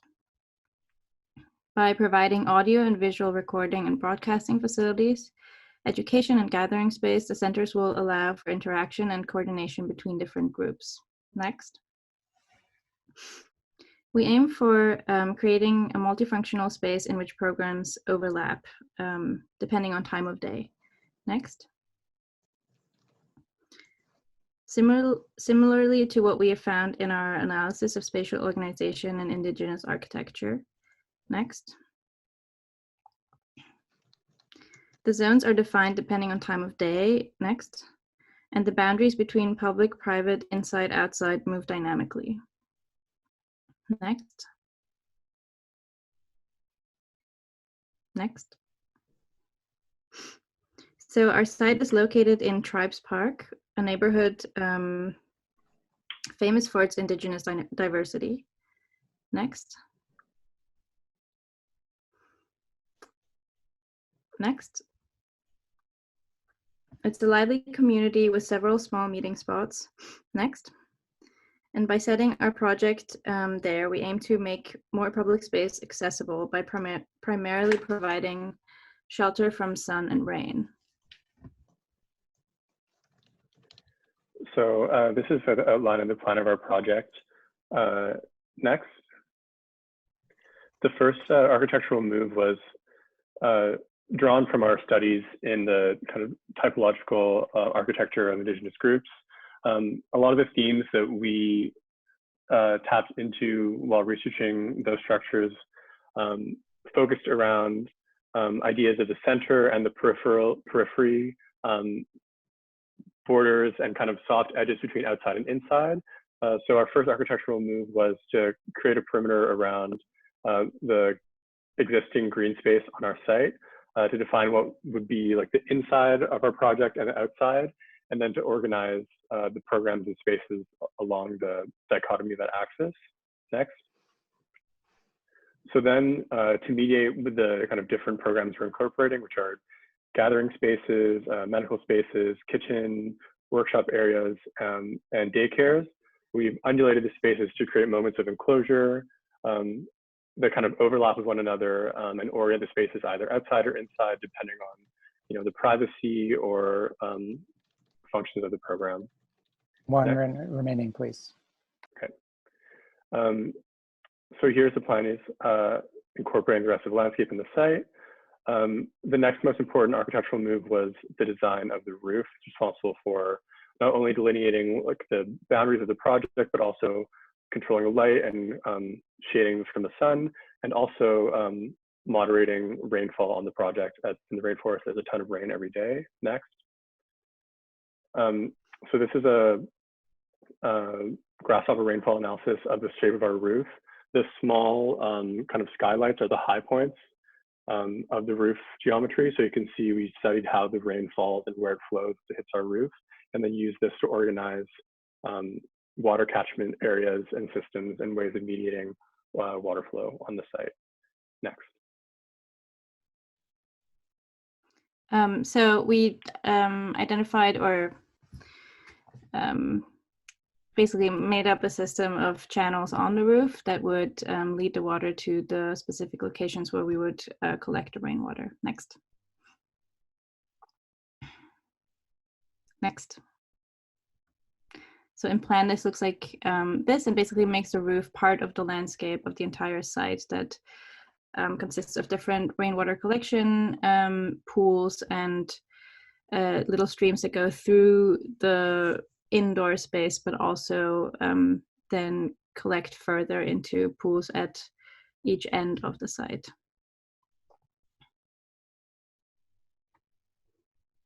Next. This is our plan again with the programs that can extend and expand and contract. Thank you. Great, thank you all. Just continuing to move on, and we have, by the way, 5 presentations in this set. The next one will be a student from the Wasiuta studio.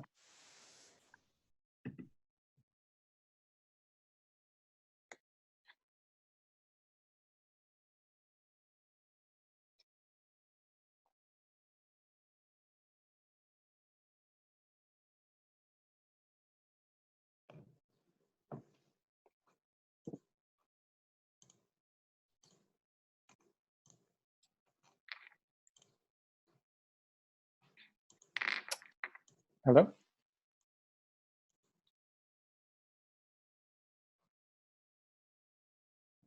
Hi, do you mind starting it from the beginning?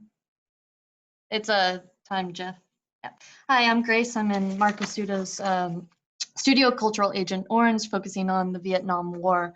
In 1965, at the height of the Vietnam War, and just 4 years before Ho Chi Minh's actual death, the North Vietnamese declared Ho Chi Minh's body national property. In Ho Chi Minh's final testament, he requested that his remains be cremated, stating, "There should be no bronze statue, but rather a small ceramic urn on tree-lined hills for visitors." Denying these final requests, the party began preparations for the long-term preservation of his body through a series of secret military operations. A special committee of Vietnamese medical experts was sent to the Soviet Union, where they met scientists in the notorious Soviet embalming laboratory, the Lenin Lab. Here they engaged in intensive practical research, learning, and the painstaking procedures and techniques of embalming. Finally, at the time of his death, a collection of 6 Soviet and Vietnamese embalmers worked to remove critical organs of Ho's body. His lips were sewn together, false eyeballs were implanted to prevent drooping, his eyelids sewn shut. The body tissue was fixed with formalin, a formaldehyde solution to delay the cell walls from breaking down. 2 gallons of formalin injected into the arteries at an incision site made near the neck. All this was completed under strict environmental requirements that provided a stable temperature at 16 degrees Celsius. Ho's body marinated in a chemical bath for 3 months. The chemical soup he eventually lay in is still used every 18 months as routine maintenance. that the meticulous work was in constant danger during wartime Vietnam. Ultimately, Ho's body was moved 6 times throughout the course of the war. Each time involved complex system of military operations and technical savvy. A modified truck was designed for transport. The body, massive ice blocks were used as air conditioners. The team carried enough chemicals for the unscheduled maintenance of Ho Chi Minh's body as it moved through the jungle. Specifically modified shock absorbers were reinforced with air pumps to reduce vibration. A special engineering brigade were assigned to survey and reconstruct a new laboratory, a secret K9 military base located on a mountain in the jungle. The site had to be equipped with running water, electricity, and proper air conditioning. An existing glass hut at the base was used to house the body. A 5-meter wide and 6-meter deep pit had to be built underneath. No explosion was used.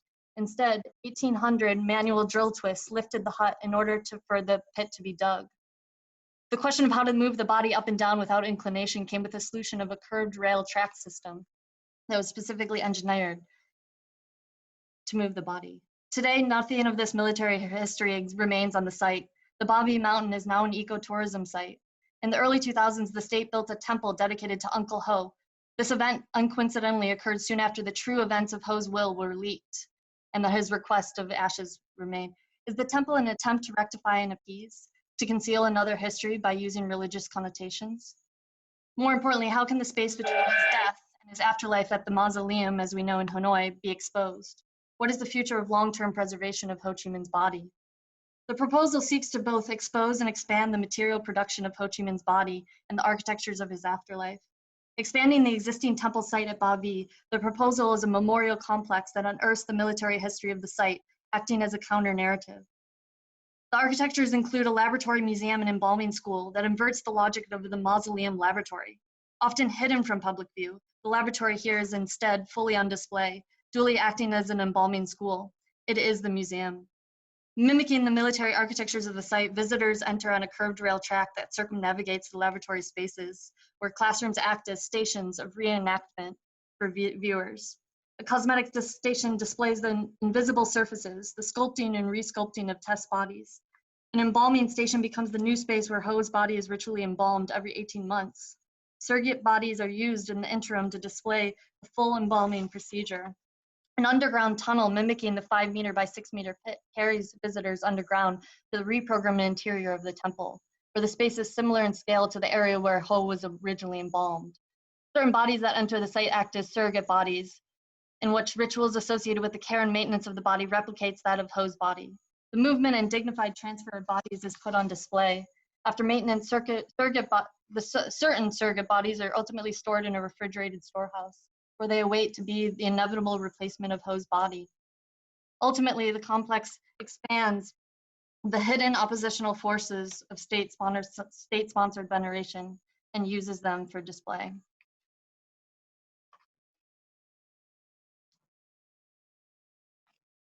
Thank you. Great, thank you. The next presentation will be from the studio by Sarah Dunn and Martin Felson.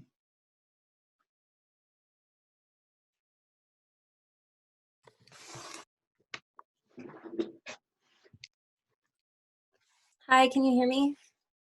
Yes. Okay.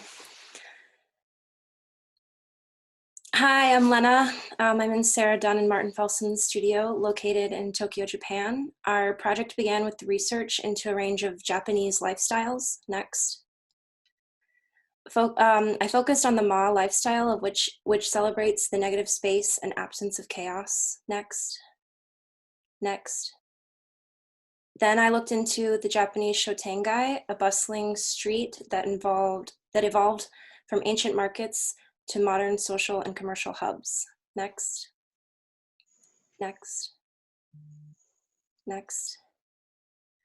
Last, I researched the Motenai lifestyle, which translates into what a waste. Next. Drawing from the Kamikatsu town south of Tokyo that has gone zero waste in the past 10 years, Motenai is a way of life that could be enhanced in Tokyo. Next. Our second exercise had to do with looking at unbuilt projects as precedents. Next. We began to find forms within these images by creating our own versions of what we could not see. Next, next, next, next. These sections were used to create a catalog for our urban structures. Next. Combining these two exercises, I developed my what if then statement. Next. What if we were to consider Ueno train station in Tokyo not as purely as a transit center, but as a new urban typology specifically designed to house and maintain a bustling Motenai community focused on zero waste living and working? Next. Then a megastructure could begin to fulfill the needs of residents, businesses, and waste collection workers in order to create a harmonious Motenai lifestyle. Next. By building above the existing train station in a neighborhood with an existing high density, this project would activate unused space with minimal intrusion. This model could plug into the existing Ame Yokocho Shotengai below the Ueno train station and rehabilitate vacant storefronts that struggle to compete with dominating department stores. Next. Next. I then began researching different scales of repurposed architecture and waste, such as landscape, next, building, next, furniture and spaces, next, and materials, next, next. Additionally, some of the interesting combinations seen in Atelier Bow Wow's Made in Tokyo's book started to play an influence on my project as well, such as the combination highway department store, next, next, next, and the bridge home, next. I began to create my own library of primitives for both commercial, next, and residential spaces, building off of existing Tokyo storefronts and facades. Next. Next. While the structure sits over the train tracks, it links both sides of the city and begins to reach out into the urban fabric. With multiple connection points to the street and to the ground level of Ueno Park, the structure becomes a catalyst for the city to take part in the Motenai lifestyle supported by this structure. Next. So here are a few views that show this hill town created by a combination of residential, commercial, and waste reduction infrastructure. Next. Next. By studying existing Tokyo facades, I started thinking about how building materials could be reused to build up this urban structure incrementally over time. Next. Next. The structure attempts to create both compact and efficient spaces while also allowing for large open plazas and public space. Next. So these next few slides, you can just flip through. The next steps we'll go into creating a larger oblique drawing that lays out multiple section cuts showing the inner workings of the urban structure and how the different relationships of primitives to plaza to existing site interact as a system. Thank you. Great, thank you. And the final presentation from this set will be a student representing the Mario Gooden studio.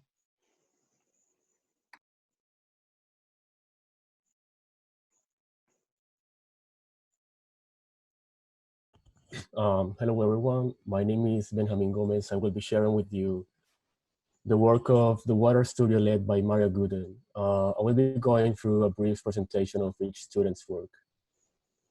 The Space of Water studio investigates the cultural topographies of water informed by the line from colonialism to climate change in consideration of forced migration, resources extraction, environmental degradation, and water scarcity. Next.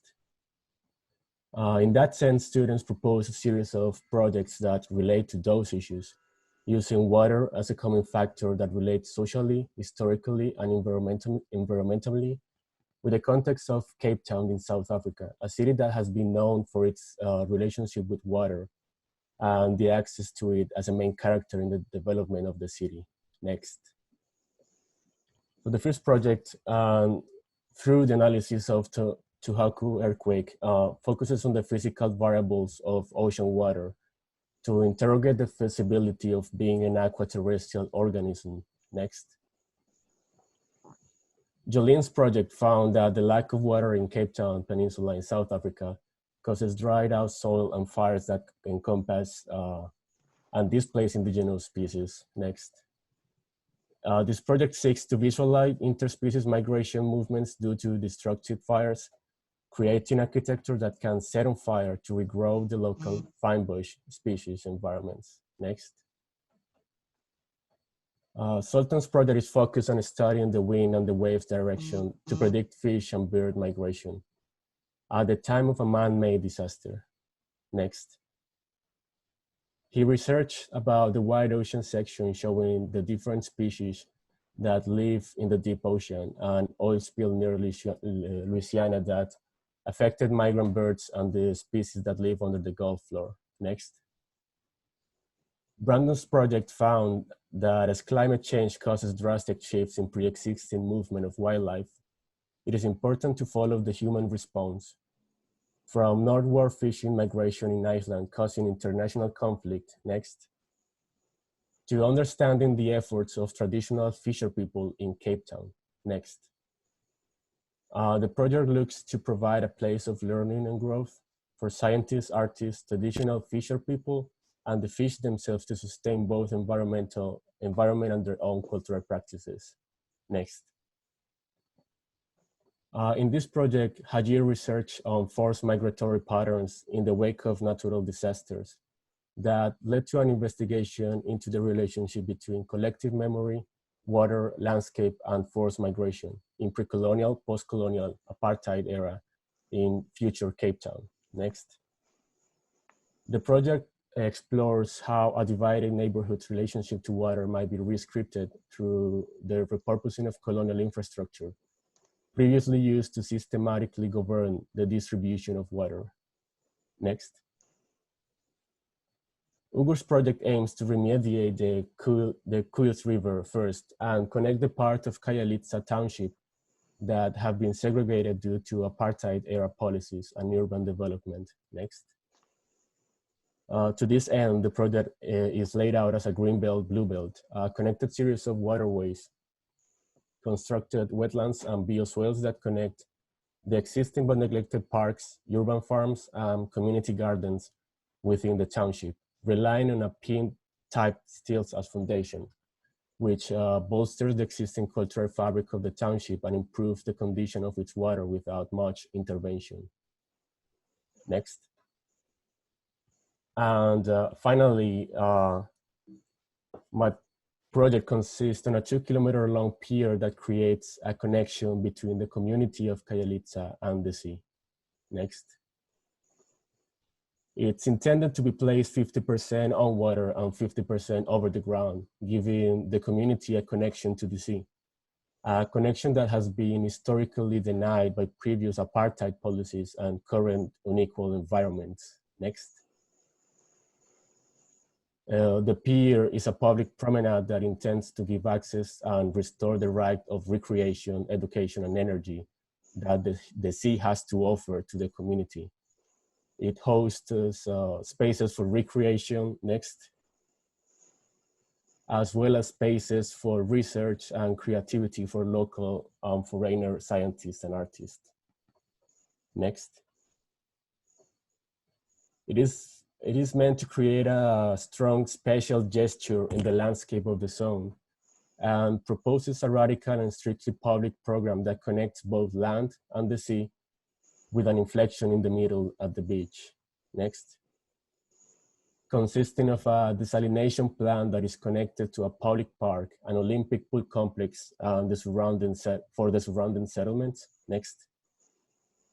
Recreation ocean saline pools, a surfing school, and fishing decks. Next. And temporary residences for scientists and artists along with labs, with a salinity center and a sea and an eolic park. All of these uses intend to provide a benefit for the community on land and for the context around it. And finally, next. And in conclusion, the project intends to make the sea the ultimate public space, as well as source of recreational knowledge and energy. Thank you. Great, thank you. And now we'll go into discussion mode. And at this point, I think we may also broaden the discussion and invite in any comments from other advanced Studio 6 faculty, but I think we can start off with the discussion with our invited guests.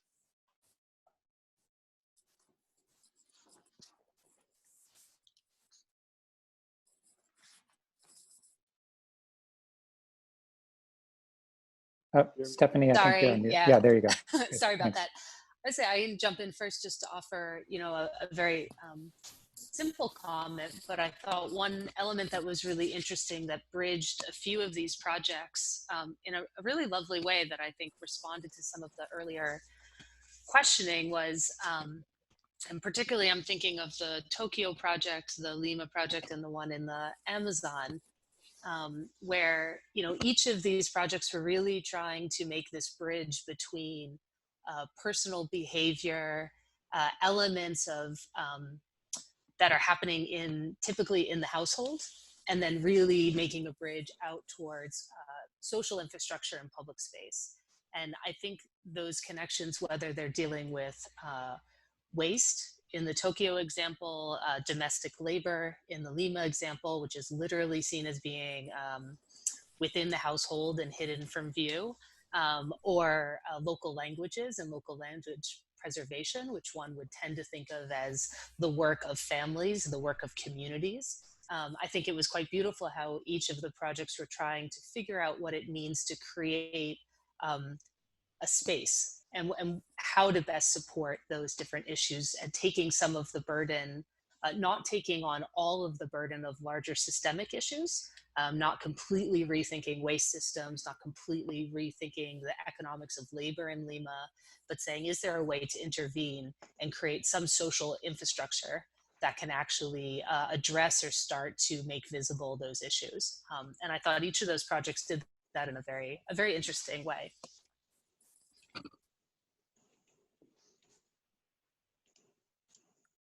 For me, and maybe this is just because of my orientation as a historian, one of the threads that I found very prominent across a number of the projects is that I was impressed by the ways that several projects started with a kind of rich historical analysis or analysis of a historical condition. And then several of them had a kind of, were oriented around an attempt to redress history somehow. But in very divergent ways. So, in the case of the Commodores, the idea that you would monumentalize, a kind of activity that has been undervalued or made modest, and that you would also insist on, both boys and girls undergoing domestic training or training in domestic work.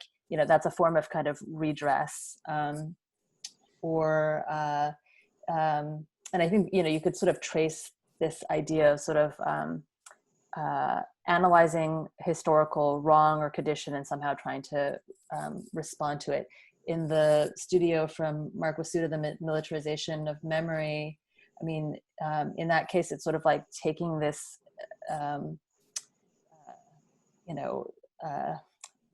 of problematic practice of memorialization and state-sponsored veneration, I think is the phrase that you used, and pushing it to its extreme. Like the response then of the architectural project is to kind of point out the absurdity or the kind of farcical quality of it by sort of exacerbating it. And I think that comes up again and again in several of the projects. So it was very, it made me think a lot about how does architecture sort of address his history. Yeah, I'd like to tag on to that in a way, because I found it really interesting to see how architecture in all these projects was leveraged to deal with equity and representation. And to come back to David's earlier question at the end of the previous session, whether we should always be looking at just the building or maybe in a more systemical way of like, how do we address big challenges in the built environment, like climate change, like equity and representation and COVID?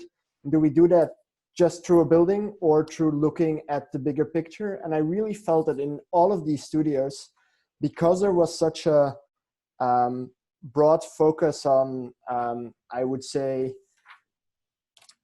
what lay behind these projects, like the backgrounds, the cultural context, and so on, really understanding those problems, and then really clarifying those.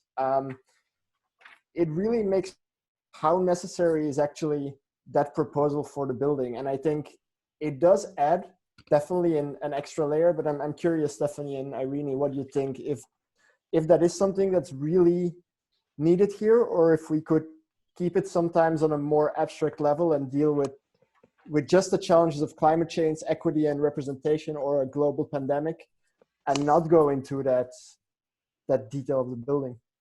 I mean, I think what is always so, just personally for me, has always been quite fraught. And I think you see it in looking across the projects. It's not fraught in any one project, but I think, you know, picking up on this question is sort of how do we honor a topic, right? So if you want to make us, and I think sometimes we, and by honor, I mean kind of pausing, paying attention, addressing. We've used lots of different words to talk about how we call attention to or bracket or create spaces for these elements or systems. I think as architects, there's a tendency to say that you honor a topic by putting it in a beautiful box, right? And sometimes we just can't help ourselves, right? We don't want to just make a school or a factory. We want it to be a beautifully expressive factory. We want it to have an elegant, unified structural roof. And I think it's a big question, you know, of what whether one is a distraction from the other or not, right? I think we are interested in interventions and interested in proposals, right? So moving past that space of just calling attention to problematic systems. But I do wonder sometimes whether the emphasis on the image and on the final, you know, the sort of container, so to speak, which also takes a great deal of work to resolve in studios. I think in my mind, if we could work on projects forever, there would be really very little tension. But I wonder how much that exploration supports the questioning of underlying systems and contexts and concepts, and when it supports it. And I think that's actually a personal thing that everyone has to work through on their different, in their projects, because I don't think they're inherently in conflict. But it's true, sometimes there's moments when I think there feels like there's pressure in studios to put aside the background or the research or the understanding of the system and then make a building, make some renderings, make the image of the thing in order to be taking it seriously. And I think it's an open question. I mean, my impulse on this question of like, do we have to have a building? Do we have to kind of pay attention to architecture, or can we, you know, address those sort of broader issues? Is always to kind of want to have both, you know, and to kind of resist the either or, and to say both and. And of course, within the, you know, practicalities, practical constraints of like 13 weeks in a studio, it's impossible to do.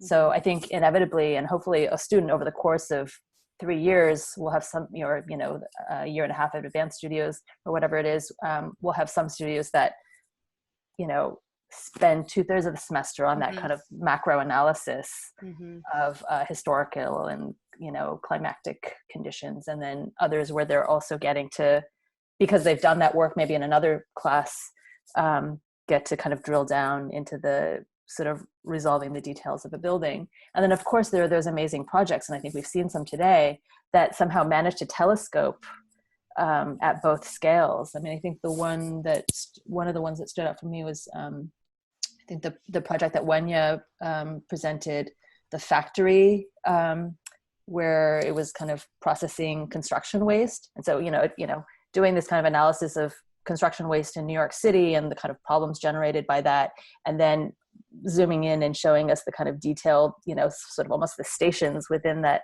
recycling plant. So, you know, it's amazing. I think that's remarkable when you can see the world in a detail, in a building, a moment in a building. And those are very powerful moments, but, you know, pragmatically, it's hard to get to both ends. Mm-hmm. Yeah, I mean, maybe that's a good moment to transition a little bit, and we can keep that thread going, but also think that, I mean, maybe part of this discussion of focus and of a range of approaches and of each person kind of taking their own, developing their own take on these, you know, impossible questions and challenges, especially considering 13 weeks. Maybe there's the question of, like, in advanced studios, are these really like thesis projects? I mean, although each studio has its own system, its own kind of issues at stake, its own worldview in a way, is this a good way to address a thesis by, within the worldview of the studio, kind of carving out your own take on the balance of research and design, the balance of building and systems, the types of representation? I mean, in a way, though, all of those choices represent a kind of personal direction and voice and authorship that could be similar to what some other schools do as a thesis. So that's always been an open question, not an open question, but a question about advanced studios and GSAPP and other schools. Like, what about the thesis? Are these studios a form of a thesis? Is the traditional version of thesis, you know, one that's valid and offers other, you know, benefits compared to this? So I think, again, interesting discussion, and let's try to fold some of this into our final set of presentations and then our final discussion. And in that final set, I think I'd like to, you know, again, start with some comments from the invited guests, but open it up then not only to any faculty comments, but if students want to jump in and offer their thoughts about seeing all of this work at the end of the studio, about the current moment, about some of the threads that the invited critics have offered today. So everyone can kind of collect their thoughts and be ready for, again, what will have to be a rapid fire analysis at the end after this last group of 4 presentations. So let's switch modes again. And the next presentation in this final set is from the Olga, Aleksakova, and Julia Burdova studio. We're going to share a screen. Great. Okay, can everybody see this? Yeah? Yes. Okay. So hi everyone, we're Kate and Frank, presenting in-progress proposals on behalf of the studio conducted by Olga, Julia, and Esteban. At this time, we have studio members in New York, Turkey, Korea, and Russia, and are fortunately all healthy, safe, and adapting to this new mode of crisis production. The studio proposes, the studio proposes new resolutions of incomplete post-revolutionary urban plans in Havana by responding to housing, environmental, and infrastructural crises at multiple scales simultaneously. We developed master plans in pairs and then zoomed in to examine a specific aspect of the scheme, either individually or in pairs, framing 7 tropical assemblages.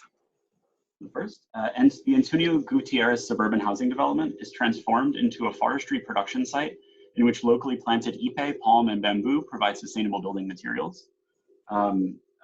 Becky's project, Entre los Árboles, provides improvements to existing housing, including extra space and external connection points on large housing blocks. Anna's project, using the material grown in the introduced forestry programming, Tropical Hybrids strategically intervenes on the existing blocks, adding connections from core to core. Adjacent to a major Cuban hospital, the proposal for Alta Habana reorganizes the surrounding community to facilitate and integrate the growing economy of medical tourism and rehabilitation while increasing the existing housing stock and cultural activity.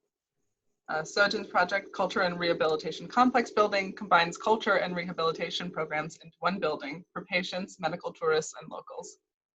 And Cheng's project, Healthcare Assemblage, provides a plug-in system of patient housing, collective rehabilitation programs, and uses an elevated pedestrian bridge to connect local doctors with patients. The proposal for Los Pinos reorganizes the site to include expanded programs of organiponico urban farming and alternative schemes of new housing using tactically recycled materials. Los Pinos, La Comunidad Extendida aims to critique the ongoing social housing construction process at the south end of Los Pinos through the reuse of concrete panels and offers an option for existing families in the neighborhood to expand their dwellings. United Farms of Los Pinos is a collective farming campus maintained by the community. It provides local food, educates farmers, and offers public space for social activity. So now we'll quickly talk through our proposal. Havana's history could be read through its hotels and their pools as exclusive sites of international leisure built as enclaves divorced from the rest of the city. While new construction is rare in Cuba, hotel construction persists. Not only does this focus development along a single coastal spine, but it reserves spaces of leisure and access to reliable infrastructure exclusively for tourists. After the successful collaboration between the Veredado Resort and the Spanish-based water infrastructure firm Agbar in 1994, it was formalized into a Cuban-Spanish public-private partnership, Aguas de la Havana, to manage the water infrastructure of Havana. However, the residents of Havana rely on aging roof water cisterns, leaking and broken pipes, and emergency water trucks for intermittent access to potable water. 50% of water distributed is lost due to ruptured and aged pipes in a system largely unmaintained since 1959. Earlier this year, a pipe transporting fuel to the Havana airport ruptured, contaminating the water supply of 5 districts, one of which is Nuevo Poblado. Jet fuel leaked into the supply was visible on the surface of water, and residents could not boil water for fear of explosion. The problem is still ongoing. So we propose to turn the hotel inside out and unroll it at the scale of a district, creating a self-sustaining, reliable access to water and a new political organization of management, kind of transforming the need for a new relationship with the water into a desire for something new. After calculating the potential capture of potable water based on the surface area of existing roofs in the site, we found that while most buildings could not gather enough water on their own, they could become self-sufficient when organized collectively. So again, we define water districts through a series of 6 infrastructural interventions that extend domestic, public, and ecological space using an equitable access to water as a new means of collective and political organization. The roof is a lightweight tensile membrane that extends the surface area of the building to collect rainwater with an integrated filter, creating a canopied gathering and maintenance space. The ground floor is reorganized to program visible gray water filtration and collective water use activity, which opens up the floor. The addition of a water room that accesses a facade integrated cistern extends the new infrastructure into the unit as a space that creates a new domestic opportunity. Loggia supports overflow and gray water distribution above ground that empties water into a centrally located reservoir while creating a sun shading, gathering, and circulation space. The open air reservoir expands the surface area of water collection and creates a habitat for various ecosystems that are sustained by consuming bacteria in the water supply, changing its state for human use and consumption. Finally, the swales form a resilience and natural distribution network that links districts using the topography of the city, circulating water, propagating ecosystems, and drawing the water towards a large, naturally filtered public swimming pool. The strategy applies to the organization of every district, creating a new infrastructural, political, ecological community that transforms a precarious relationship with water into an equitable and desirable one. More to come. Thanks, guys. Stay healthy, safe, and sane.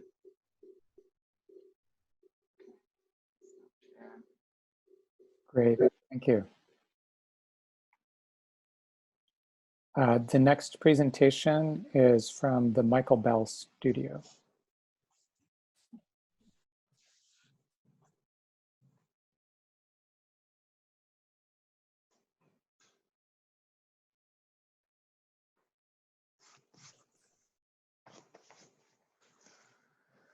Can you just make it into one screen? I mean, it's split it right now, the PDF.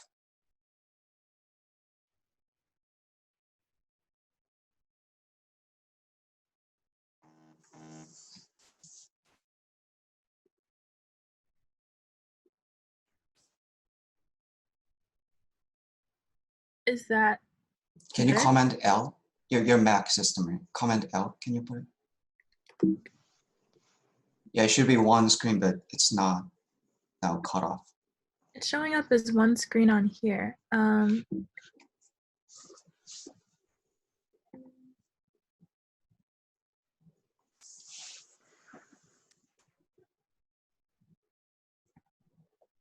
What else is being shown on the screen? Sorry, I don't really understand what you mean by one screen. I mean, on my screen, it's split in, so it's portrait rather than landscape. But when I see the screen, it's only, yeah, it's cut off in half. So it should be like this, and now I'm showing like only this. There you go. So like, is that better? Yeah, I think it is. Okay. Hello, my name is Hilary from Studio Michael Bell, also teaching assistant Sang Lee. So this is about the teacherless microscope, about the education. Next. So this is a really simple diagram that computer can replace the human occupation. And the next. So in terms of thought and education, what's the difference between thinking and education is? Education is really development of knowledge, which is knowledge is same as the thought. Next. So next question is, how can we build the form of thinking first when you're a kid, when you're really young? So Noam Chomsky says that when we are learning a language, there's basic system of the language and it defines our basic system of thinking. Next. So also recently, the autopoiesis of architecture by Patrick Schumacher handles also this kind of section, the medium as universe of possibilities in architecture. In recent society, there's a lot of softwares, and those softwares are actually building our mindset. So that is really an important point. And next. Next. Also next.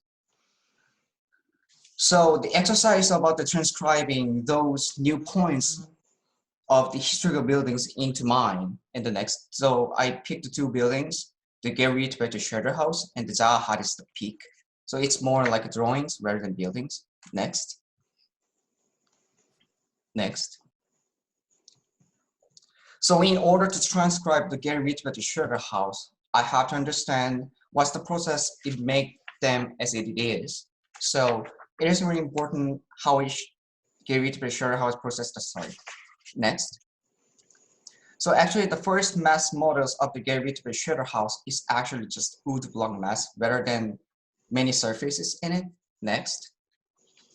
So how it became from here. Next. From there. Next. So because Garrett Better Shelter House used the material as a medium. In the book of I mentioned previously, it handles that actually Garrett Belt changed its model material from wood to the cardboard itself. Next. So what it happens, number one is actually it was the mass, and after he changes his material into the cardboard, now it became the Garrett Better Shelter House with many surfaces. Next. Yeah, so as it is. Next. So is it only about the material or is it about something else as a medium? Yes, there's also another about the medium. Next, in the architecture. So this is George Kipe's one of drawings that represent the idea. Also tools as a medium can change our mindset. For example, the compass actually see ourselves or the world in the circular system. Next. So this is a simple diagram and I'm using softwares recently, of course. So next, what's the recent era, what's the point of the software and how it can mind us the different system or different perspective toward the world. So the basic difference between softwares of the coordinate system is left-handed and right-handed. So left-handed Cartesian coordinate system is based on the pixelized software such as Photoshop, Houdini, Blender. And right-handed coordinate system is actually many softwares that has been used for architects. Rhino, AutoCAD, or SketchUp, etc. And next. So why these coordinate systems are important is that depends on the coordinate system you're using, you use the different method to read the coordinate system. So for example, this left coordinate system and right coordinate system reads the coordinate system really reversely. So next. So first version of the transcribing is really simple, just bending the Gerrit house instead of really simple plan. So how this could be connected to education and as a perception. Next. So this is one of the tasks that Georgie Keep is handling why broken perspective is happening. Actually, as a kid, we actually had the broken perspective and multiple perspective in my mind. But after we have been start to be educated, we start to lose it. And I think it is really important to educate or remind them we actually already had the kind of multiple perspective system. Next. About 1 minute remaining, please. Yes. So how this coordinate difference system started historically rather than softwares. Next. So it starts with the celestial mechanics from 14th century. Next. Next. Next. So coordinate system and coordinate transformation are really important because it makes you express the points that cannot express in the other coordinate system. That's why we need to develop the coordinate system difference and transformation. Next. So next. Next. Next. So with the simple mathematics, the second version of transcribing is transforming the Gerrit house into circular coordinate system with celestial mechanics. Next. But the problem is it doesn't have any midpoint because midpoint is really important to transcribe or transform the coordinate system. Next. So the point is, where is the midpoint or where is the centroid? Next. Since the Gerrit house starts from the mass, it actually starts from the centroid of the mass should be really the volume center of the mass. Next. So this is the third version of the transcribed house. Next. Next. Next. Next. And this is the model of the transcribe. Next. Next. And just, so how can I put this idea into the space and the education is next. From Peter Eisenman's form to relationship, showing relationship is the basic teacherless education, and the basic deep structures are generated by the base system of the rules. Next. And what represents the basic rules of the system in the historical building is AEG building. These are short essays why this is really represent the base system of the industrial. Next. As an industrial building. Next. Next. Next. Yeah, so this is AEG Peter Barrett's building. Next. So as I say, the form and the base system really reminds us the system and the coordinate system that we have lost due to the education. And I think those next basic geometries and basic coordinate system could remind us the lost coordinate system perception. Next. So those are base geometries, the platonic solids. Next. And the divine axes are really important because centroid is really important. Next. And those different centroids and different midpoints, those geometries gonna generate all those panels and other forms. Next. And those forms now becoming a facade and the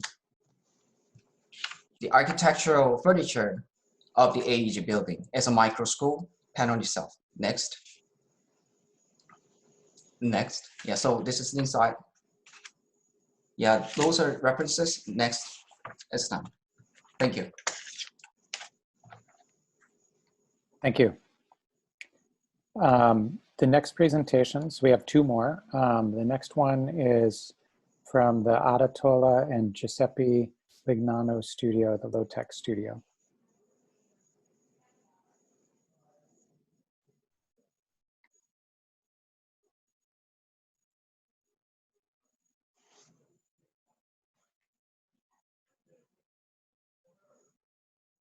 Wait, hold on. I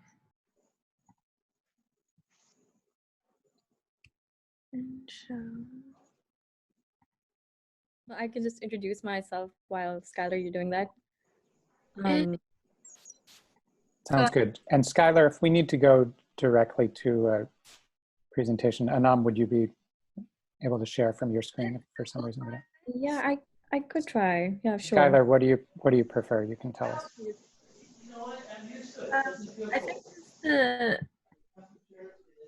for some reason the tab that I'd set up went away. I'm just going back to it. Okay, we'll wait for you, Skylar, then. Okay. Yeah, the maker graph, right? Yes, yeah. Okay.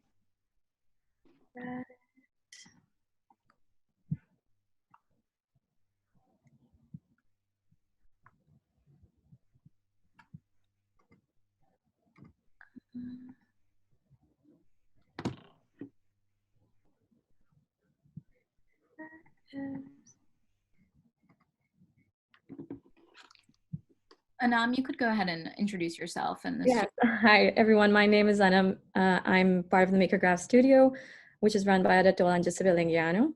So I'm just going to do a short introduction to the studio and then dive into my project. And yeah, you just have to hit present. Perfect. Next. The Maker Graph Studio operates in two parallels of weekly preoccupations and the processes of making physical objects. It hinges on the notions of thinking to making, thinking to bookmaking, and thinking to tangible objects. Next. The first half of the semester was heavily reliant on making objects with material, scalar, and spatial prompts, all the while in parallel with the more personal introspective part of the project. These images show some of the objects made during the semester. Next. Our studio was fortunate to travel to Hawaii during the Kine week. We explored extreme formations that exist in natural conditions, from the lava fields in Kilauea to the black sand formations due to residual lava in Ho'okena, to volcano craters and the summit in Mauna Kea, all the while discovering, observing, and attempting to understand making as it exists in nature. Next. The second half of the semester called for relaying the making aspect of the studio into a house. The prompt called for 2 or more objects to work together in terms of material properties and spatial connections. Every week, a part of the project is developed diving deeper into the functional, playful, insightful moments of very carefully designing from precise physical objects. Next. All the work in the studio is documented, formatted, and presented in the form of chapters each week that go on to become part of the final book.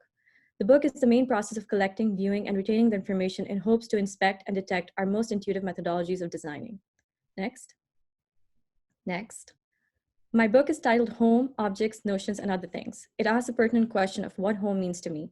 Through an examination of my surrounding space and what is now my home in the making, it looks at objects that I've collected over time, their association with me and my space, and how they contribute to this idea. It encompasses simple daily life elements that are oftentimes considered ordinary, but when contextualized, become very significant. Next. The first chapter is an introduction and self-reflection about the formulation of home. Through a series of investigations of meanings attached to objects and notions such as access, safety, and expression based on gender, it transcends the notion that home is a place, rather explores that home is the culmination of something as tangible as objects of affection, to basic human rights, to default identities, and developed notions. Next. These weekly explorations have been in parallel with the intense making processes with material prompts. I approached the objects by using previously owned, found, or collected objects. There was an attempt to push and test the materiality of the objects, and oftentimes were created through a series of repetitive moves. Next. The third chapter is based on a handicraft, the gaba. That is very special to me. That has been in all of my houses from the time I can remember. In exploring it, I cut it open to reveal the back and found the knots and entanglements, the materials used, and the trace of the hand and of the work done. It was an emergence of methodology of viewing things, the notion of observing from the front and the back. Next. The wood object followed a similar logic of an even flat surface made of 64 found wood pieces and an uneven back that bears resemblance to the strands of the gaba, the idea of understanding through the back and the front. Next. Similarly, another owned piece, the shawl, which is a considered staple of Pakistani women, is one that serves many purposes, and something the back of which reveals intricate weaving patterns. That juxtaposed with a metal object, which was made of 112 cans, questions the notion of sides. Designed as a shawl of sorts, the object tries to reconsider these binaries. Next. Next. The second half of the studio brings together these methodologies of operating to design and the physical objects in the making of a house, with the processes of collaging and now digitizing those objects to understand and explore spatial possibilities. Next. This is an excerpt of writing from the house of my book, a collection, assortment, juxtaposition, or arrangement, if you will, of courtyards, verandas, vistas, display shelves, gallery walls, storage spaces, workspaces, thought spaces, or cooking spaces. This house is not everything at once. This house is moments, and in those moments, it becomes a home. Next. It is an amalgamation of the hard and the softscapes, the rigid and the flexible. The house is intended to explore new ways of living and domesticities with the help of pre-existing conditions and using the physicality of the objects to push the design limits. It is a domestic museum of sorts, a series of rooms that act as their own space and expand to redefine those spaces. Next. My book is also called Ghar, Ashya, Khayalat, or Kuch Cheezein, which is the title in Urdu. It begins from the other side. Essentially, the book begins from both sides. I'm currently developing my book and the lack of distinction of sides as an operative device to blur the boundary of start and end. Thank you.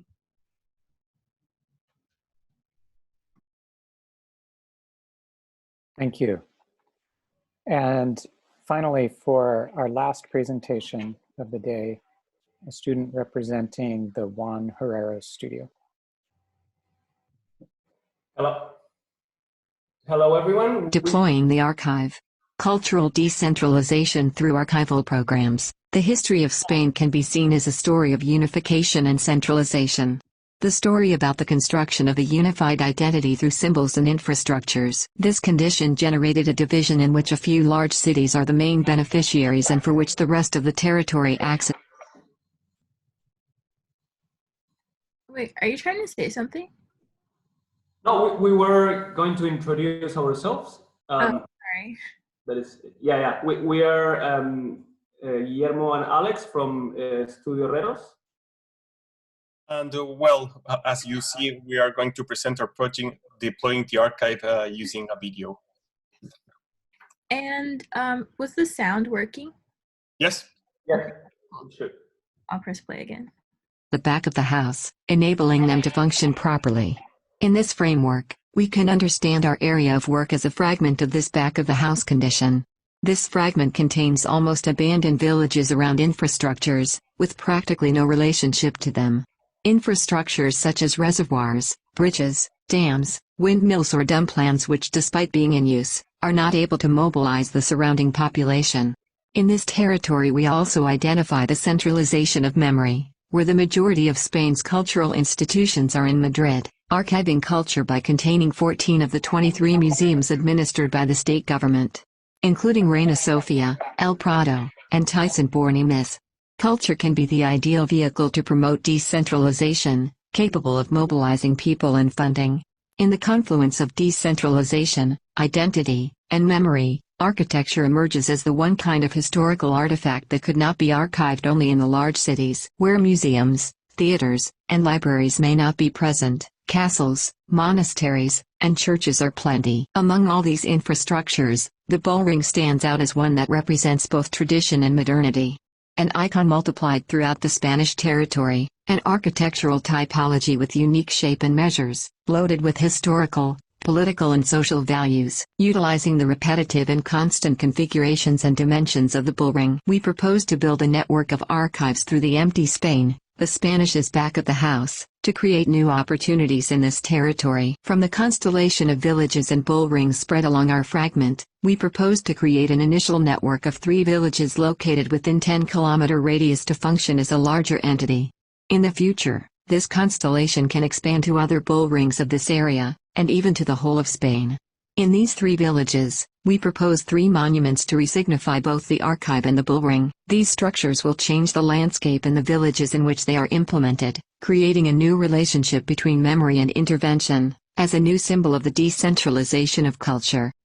The structure in Sassadon will archive artworks from El Prado and Reina Sofia's museums, decentralizing high culture. The structure in Pareja will archive documents and fragments of different infrastructures from the empty Spain, decentralizing history. The structure in Samarancio will archive objects and memorabilia from the local rural communities, decentralizing value and memory. Once the bullrings are resignified, there will be new shared spaces between the 3 villages, a network containing a square, a garden, and a pool, that will create a new relationship between humans and animals. What was once an arena for sacrifices, now is a space for healing. The continuously expanding characteristics of archives become its main visible element, Over time, the building will expand in unison with its growing collection. Intrinsically tied to the urban fabric of the villages, these monuments open the possibility of new public infrastructures for these small towns. The archive will be understood more than just a storage of memory. A new curator and performer will be the subject in charge of socializing and democratizing the storage content, in a series of intermediate spaces where the archive is being deployed, linking the non-human information with the human audience, while the building and its interior will be designed to allow this performativity. The public role of the archive will be understood as a living entity, not limited only to its continuous growth, but as the way the information is being stored and represented constantly. This brings us back to the social purpose of the cabinets of curiosities, which were collections of extraordinary objects that built a narrative about the pieces they contained, and were the origin of what today we know as museums. The archive will be complemented with public programs related to leisure, health, education or work. The function related to conservation and research will be kept and enhanced with these new complementary programs.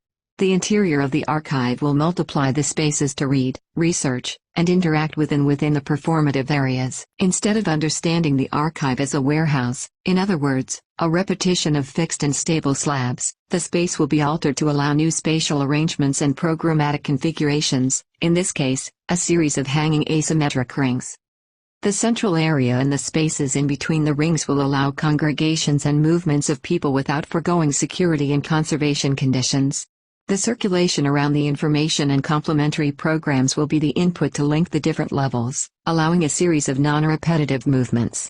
A sequence of a bull ring, a hotel, a restaurant, and a pool. Archival areas will be mixed with reading spaces and meeting rooms, as well as with a foyer, an auditorium, and a co-work area. The building will be proposed as a continuous diagonal movement, instead of only a vertical one. The central space will house more public, but related programs that will be linked to the archival rings by a series of exhibition spaces, like the interior of a giant living being. The central spaces are interconnected with several public and performative areas that appear in every level, where the collections will be deployed. Investigation and research will take place while the curator and the visitors act as the principal performers of the space. The project can be understood not only as a stack of different levels of storage, but as a whole single entity that is activated through the movement of people. In this project, the contemporary definition of an archive is defined not by the spaces of the information that it stores, but by the spaces of information that is deployed, and the programs that reinforce its publicness, making the new archive a complex social infrastructure.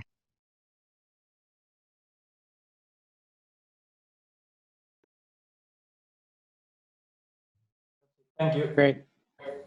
Thank you. So now we'll go back into presentation mode for the last discussion and the kind of wrap up of the session.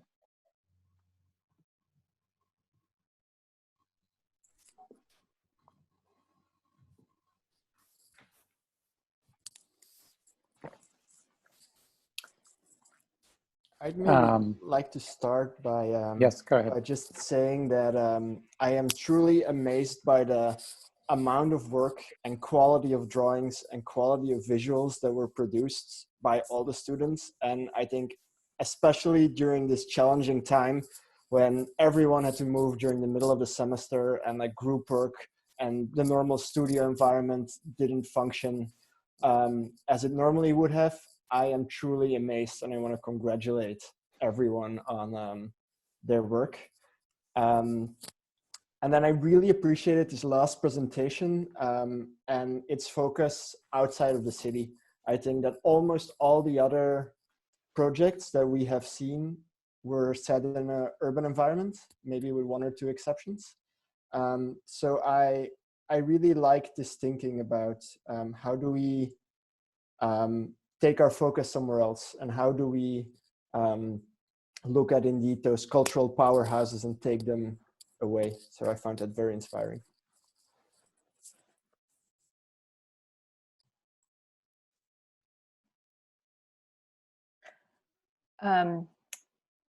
I totally echo Tim's remark about the quality of the work. Really impressive across the board. Tremendous amount of just also amazing research and then integrated into projects that are really well resolved, considering everything all the kind of adversity that all of you have had to overcome.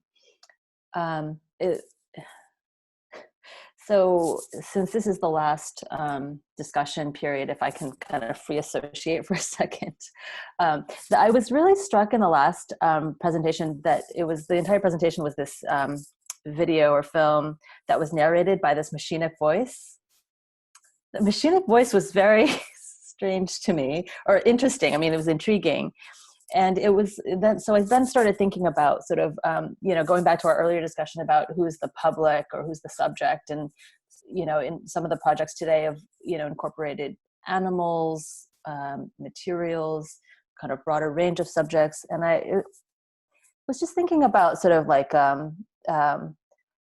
kind of humanist versus post-humanist kind of approach to architecture. Something about that kind of machinic voice and the way that that project was sort of about, almost kind of neutrally decomposing this typology of the archive, the bull ring, and then adding other typologies and sort of remixing them. It was almost like a kind of designed by a machine or remixed by a machine.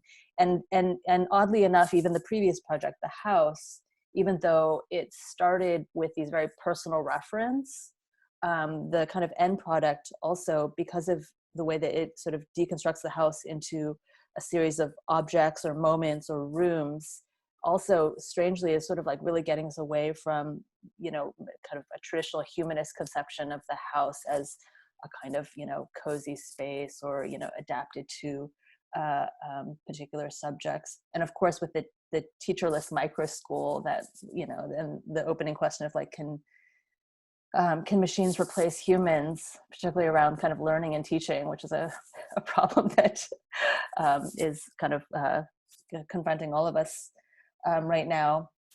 I think there's something interesting about the way that all of these projects like sort of make us really rethink these kind of these very old typologies. So sorry, that was a little incoherent, but as I said, now I'm sort of like reflecting across the board.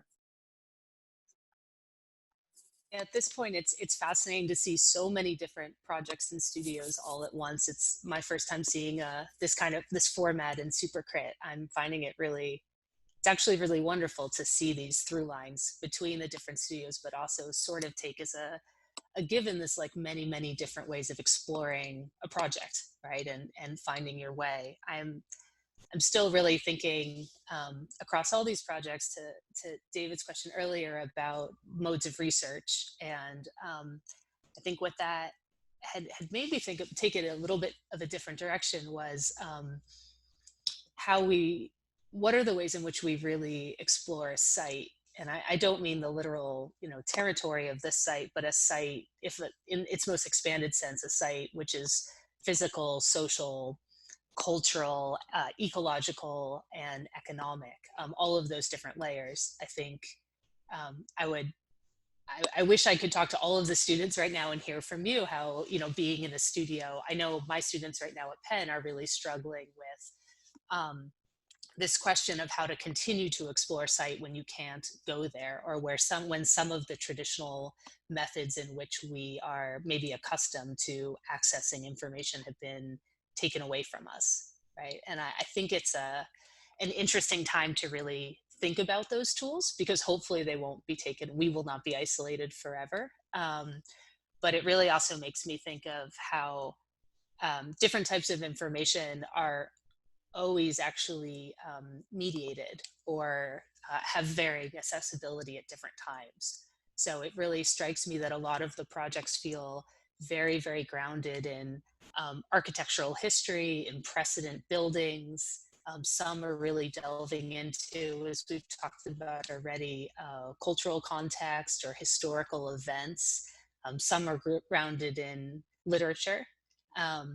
And I think those are disciplines that maybe are a little closer to us as architects. And I'm also really interested in the projects that are trying to also move into these spaces that might feel a little more distant. Industrial ecology, behavioral ecology, thinking about non-human species, thinking about material flows, chemistry, racial theory, social justice. So I think it's just kind of an overarching comment. Not very many projects have really looked at microclimate or the actual physicality of experience in the site in that way. And I don't think all those layers should be present in every project, but I think it's an interesting moment looking across all of these different studios to think about, you know, what techniques we have at our disposals and what sorts of information is more or less accessible, whether it's a specific version of history, right, rather than all of the other versions of these sites that we could be looking at, or other disciplinary lenses. And when is there benefit to kind of opening up those different spaces of inquiry? Yeah, I mean, I think this general line of discussion is really interesting and relevant, especially at this moment, because I think as all the comments have touched on, the work is like a kind of tour de force in, you know, research and design and representation and different levels of taking on, you know, architecture, but more broadly the city, and more broadly even the countryside and the world. And as we've talked about at different times, flows of materials, of information, layers of culture and history.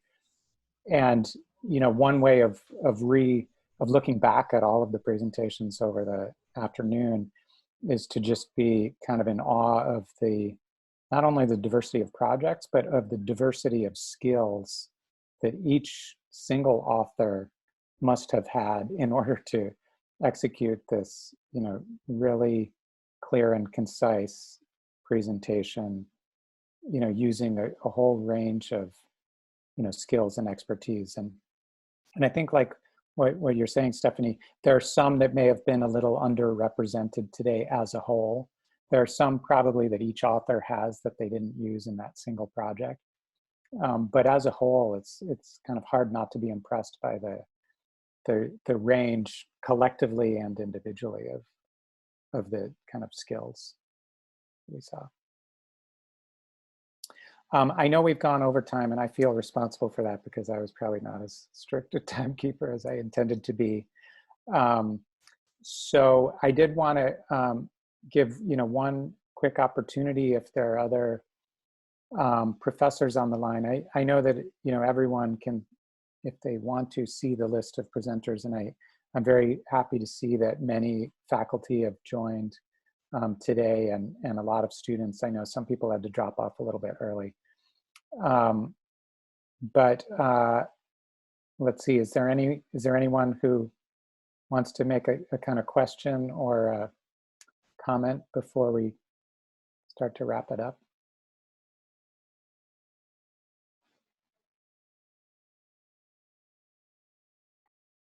I can say one thing very quickly. I was pretty impressed that, I mean, with the quality of the work. I mean, after, I mean, everything that we've going through, and especially, I mean, the fact that most of the students, they didn't travel, and they had to engage with such broad contexts which are entirely alien to their background. I mean, it's pretty impressive how research was well conducted, and how people were able to really dig into other realities and produce such amount and such quality of work. That's it. Yeah, I think that's great to hear, Pedro, and it's a great point. I mean, there's a whole like list of things that people have had to go through this semester, and still to be at a point where we're having, you know, this level of presentations and this level of discussion it's really great to see. I'll just read a note from Galia, who I think had wanted to join in, but she had to leave for another meeting. And she said that she found that this year's Supercrit was stronger and more cohesive than even in past years. So despite our new format, all the challenges of the semester, you know, the glitches of dealing with a webinar for the first time, all the boxes of faces on the screen. You know, I think that's a kind of shared sentiment that this was a really great moment to see the work together and to kind of celebrate the work, even though, you know, it should be noted that it's still 2 weeks away from most final reviews. So it's only, you know, Irene was saying, yes, 13 weeks is not enough. This is really, in essence, only been 11 weeks. Plus maybe you subtract some of the weeks of lost time of moving and stuff. So are there any, yeah, the work ahead. looks quite complete to me. I think all the students should just take the next couple of weeks off and rest on their laurels. Yeah. Yeah, a tremendous, I mean, when I just look across my notes and think about the range of really important and meaty issues that you guys are delving into, and with such depth and, you know, sophistication of thought and care, I'm just kind of overwhelmed and you know, very, very impressed. So congratulations to everyone. Yeah, agreed. I just wanted to, again, also echo that the work is really, really incredible. And I hope that for all the things we're all, you know, missing in terms of being in studio and being together, you know, I hope we can find a little bit of a few ways in which some of this digital communication actually helps us share our work and feel comfortable in letting things not have to be perfect or totally polished all the time, but really peek in on each other's crits, talk about work in process, share some of these thornier issues, because, you know, a really good project is never built, right? There's no perfect conclusion to a studio. And I think the idea is it's been a real privilege and a pleasure to see all of this work and all this incredible thinking that's going on in your studios.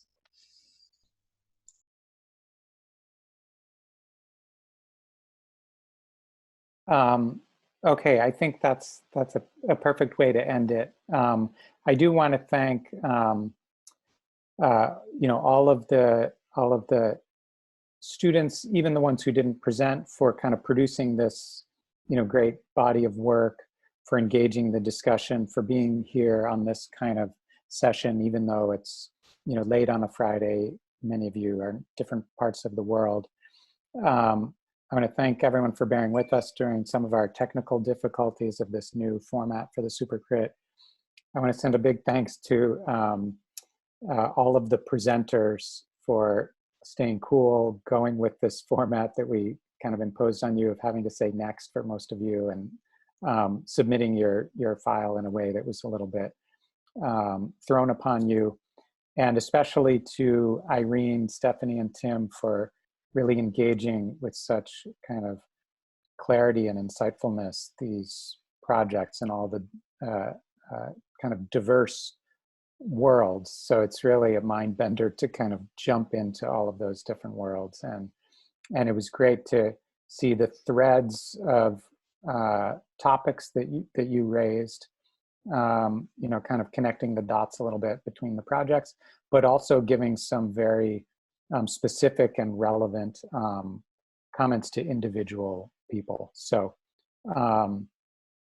and last but not least, I want to thank very much Lila and Skylar for running this show in, you know, a very complicated way. Probably, you know, as we were saying, the first webinar of the school, but also probably one of the biggest Zoom sessions we've hosted, with certainly the most in a row presentations we've probably ever done on Zoom. So thank you all. To be continued in the final reviews, and hope everyone is able to find some moment of rest and peace over the weekend before getting back to work. Thank you, everyone.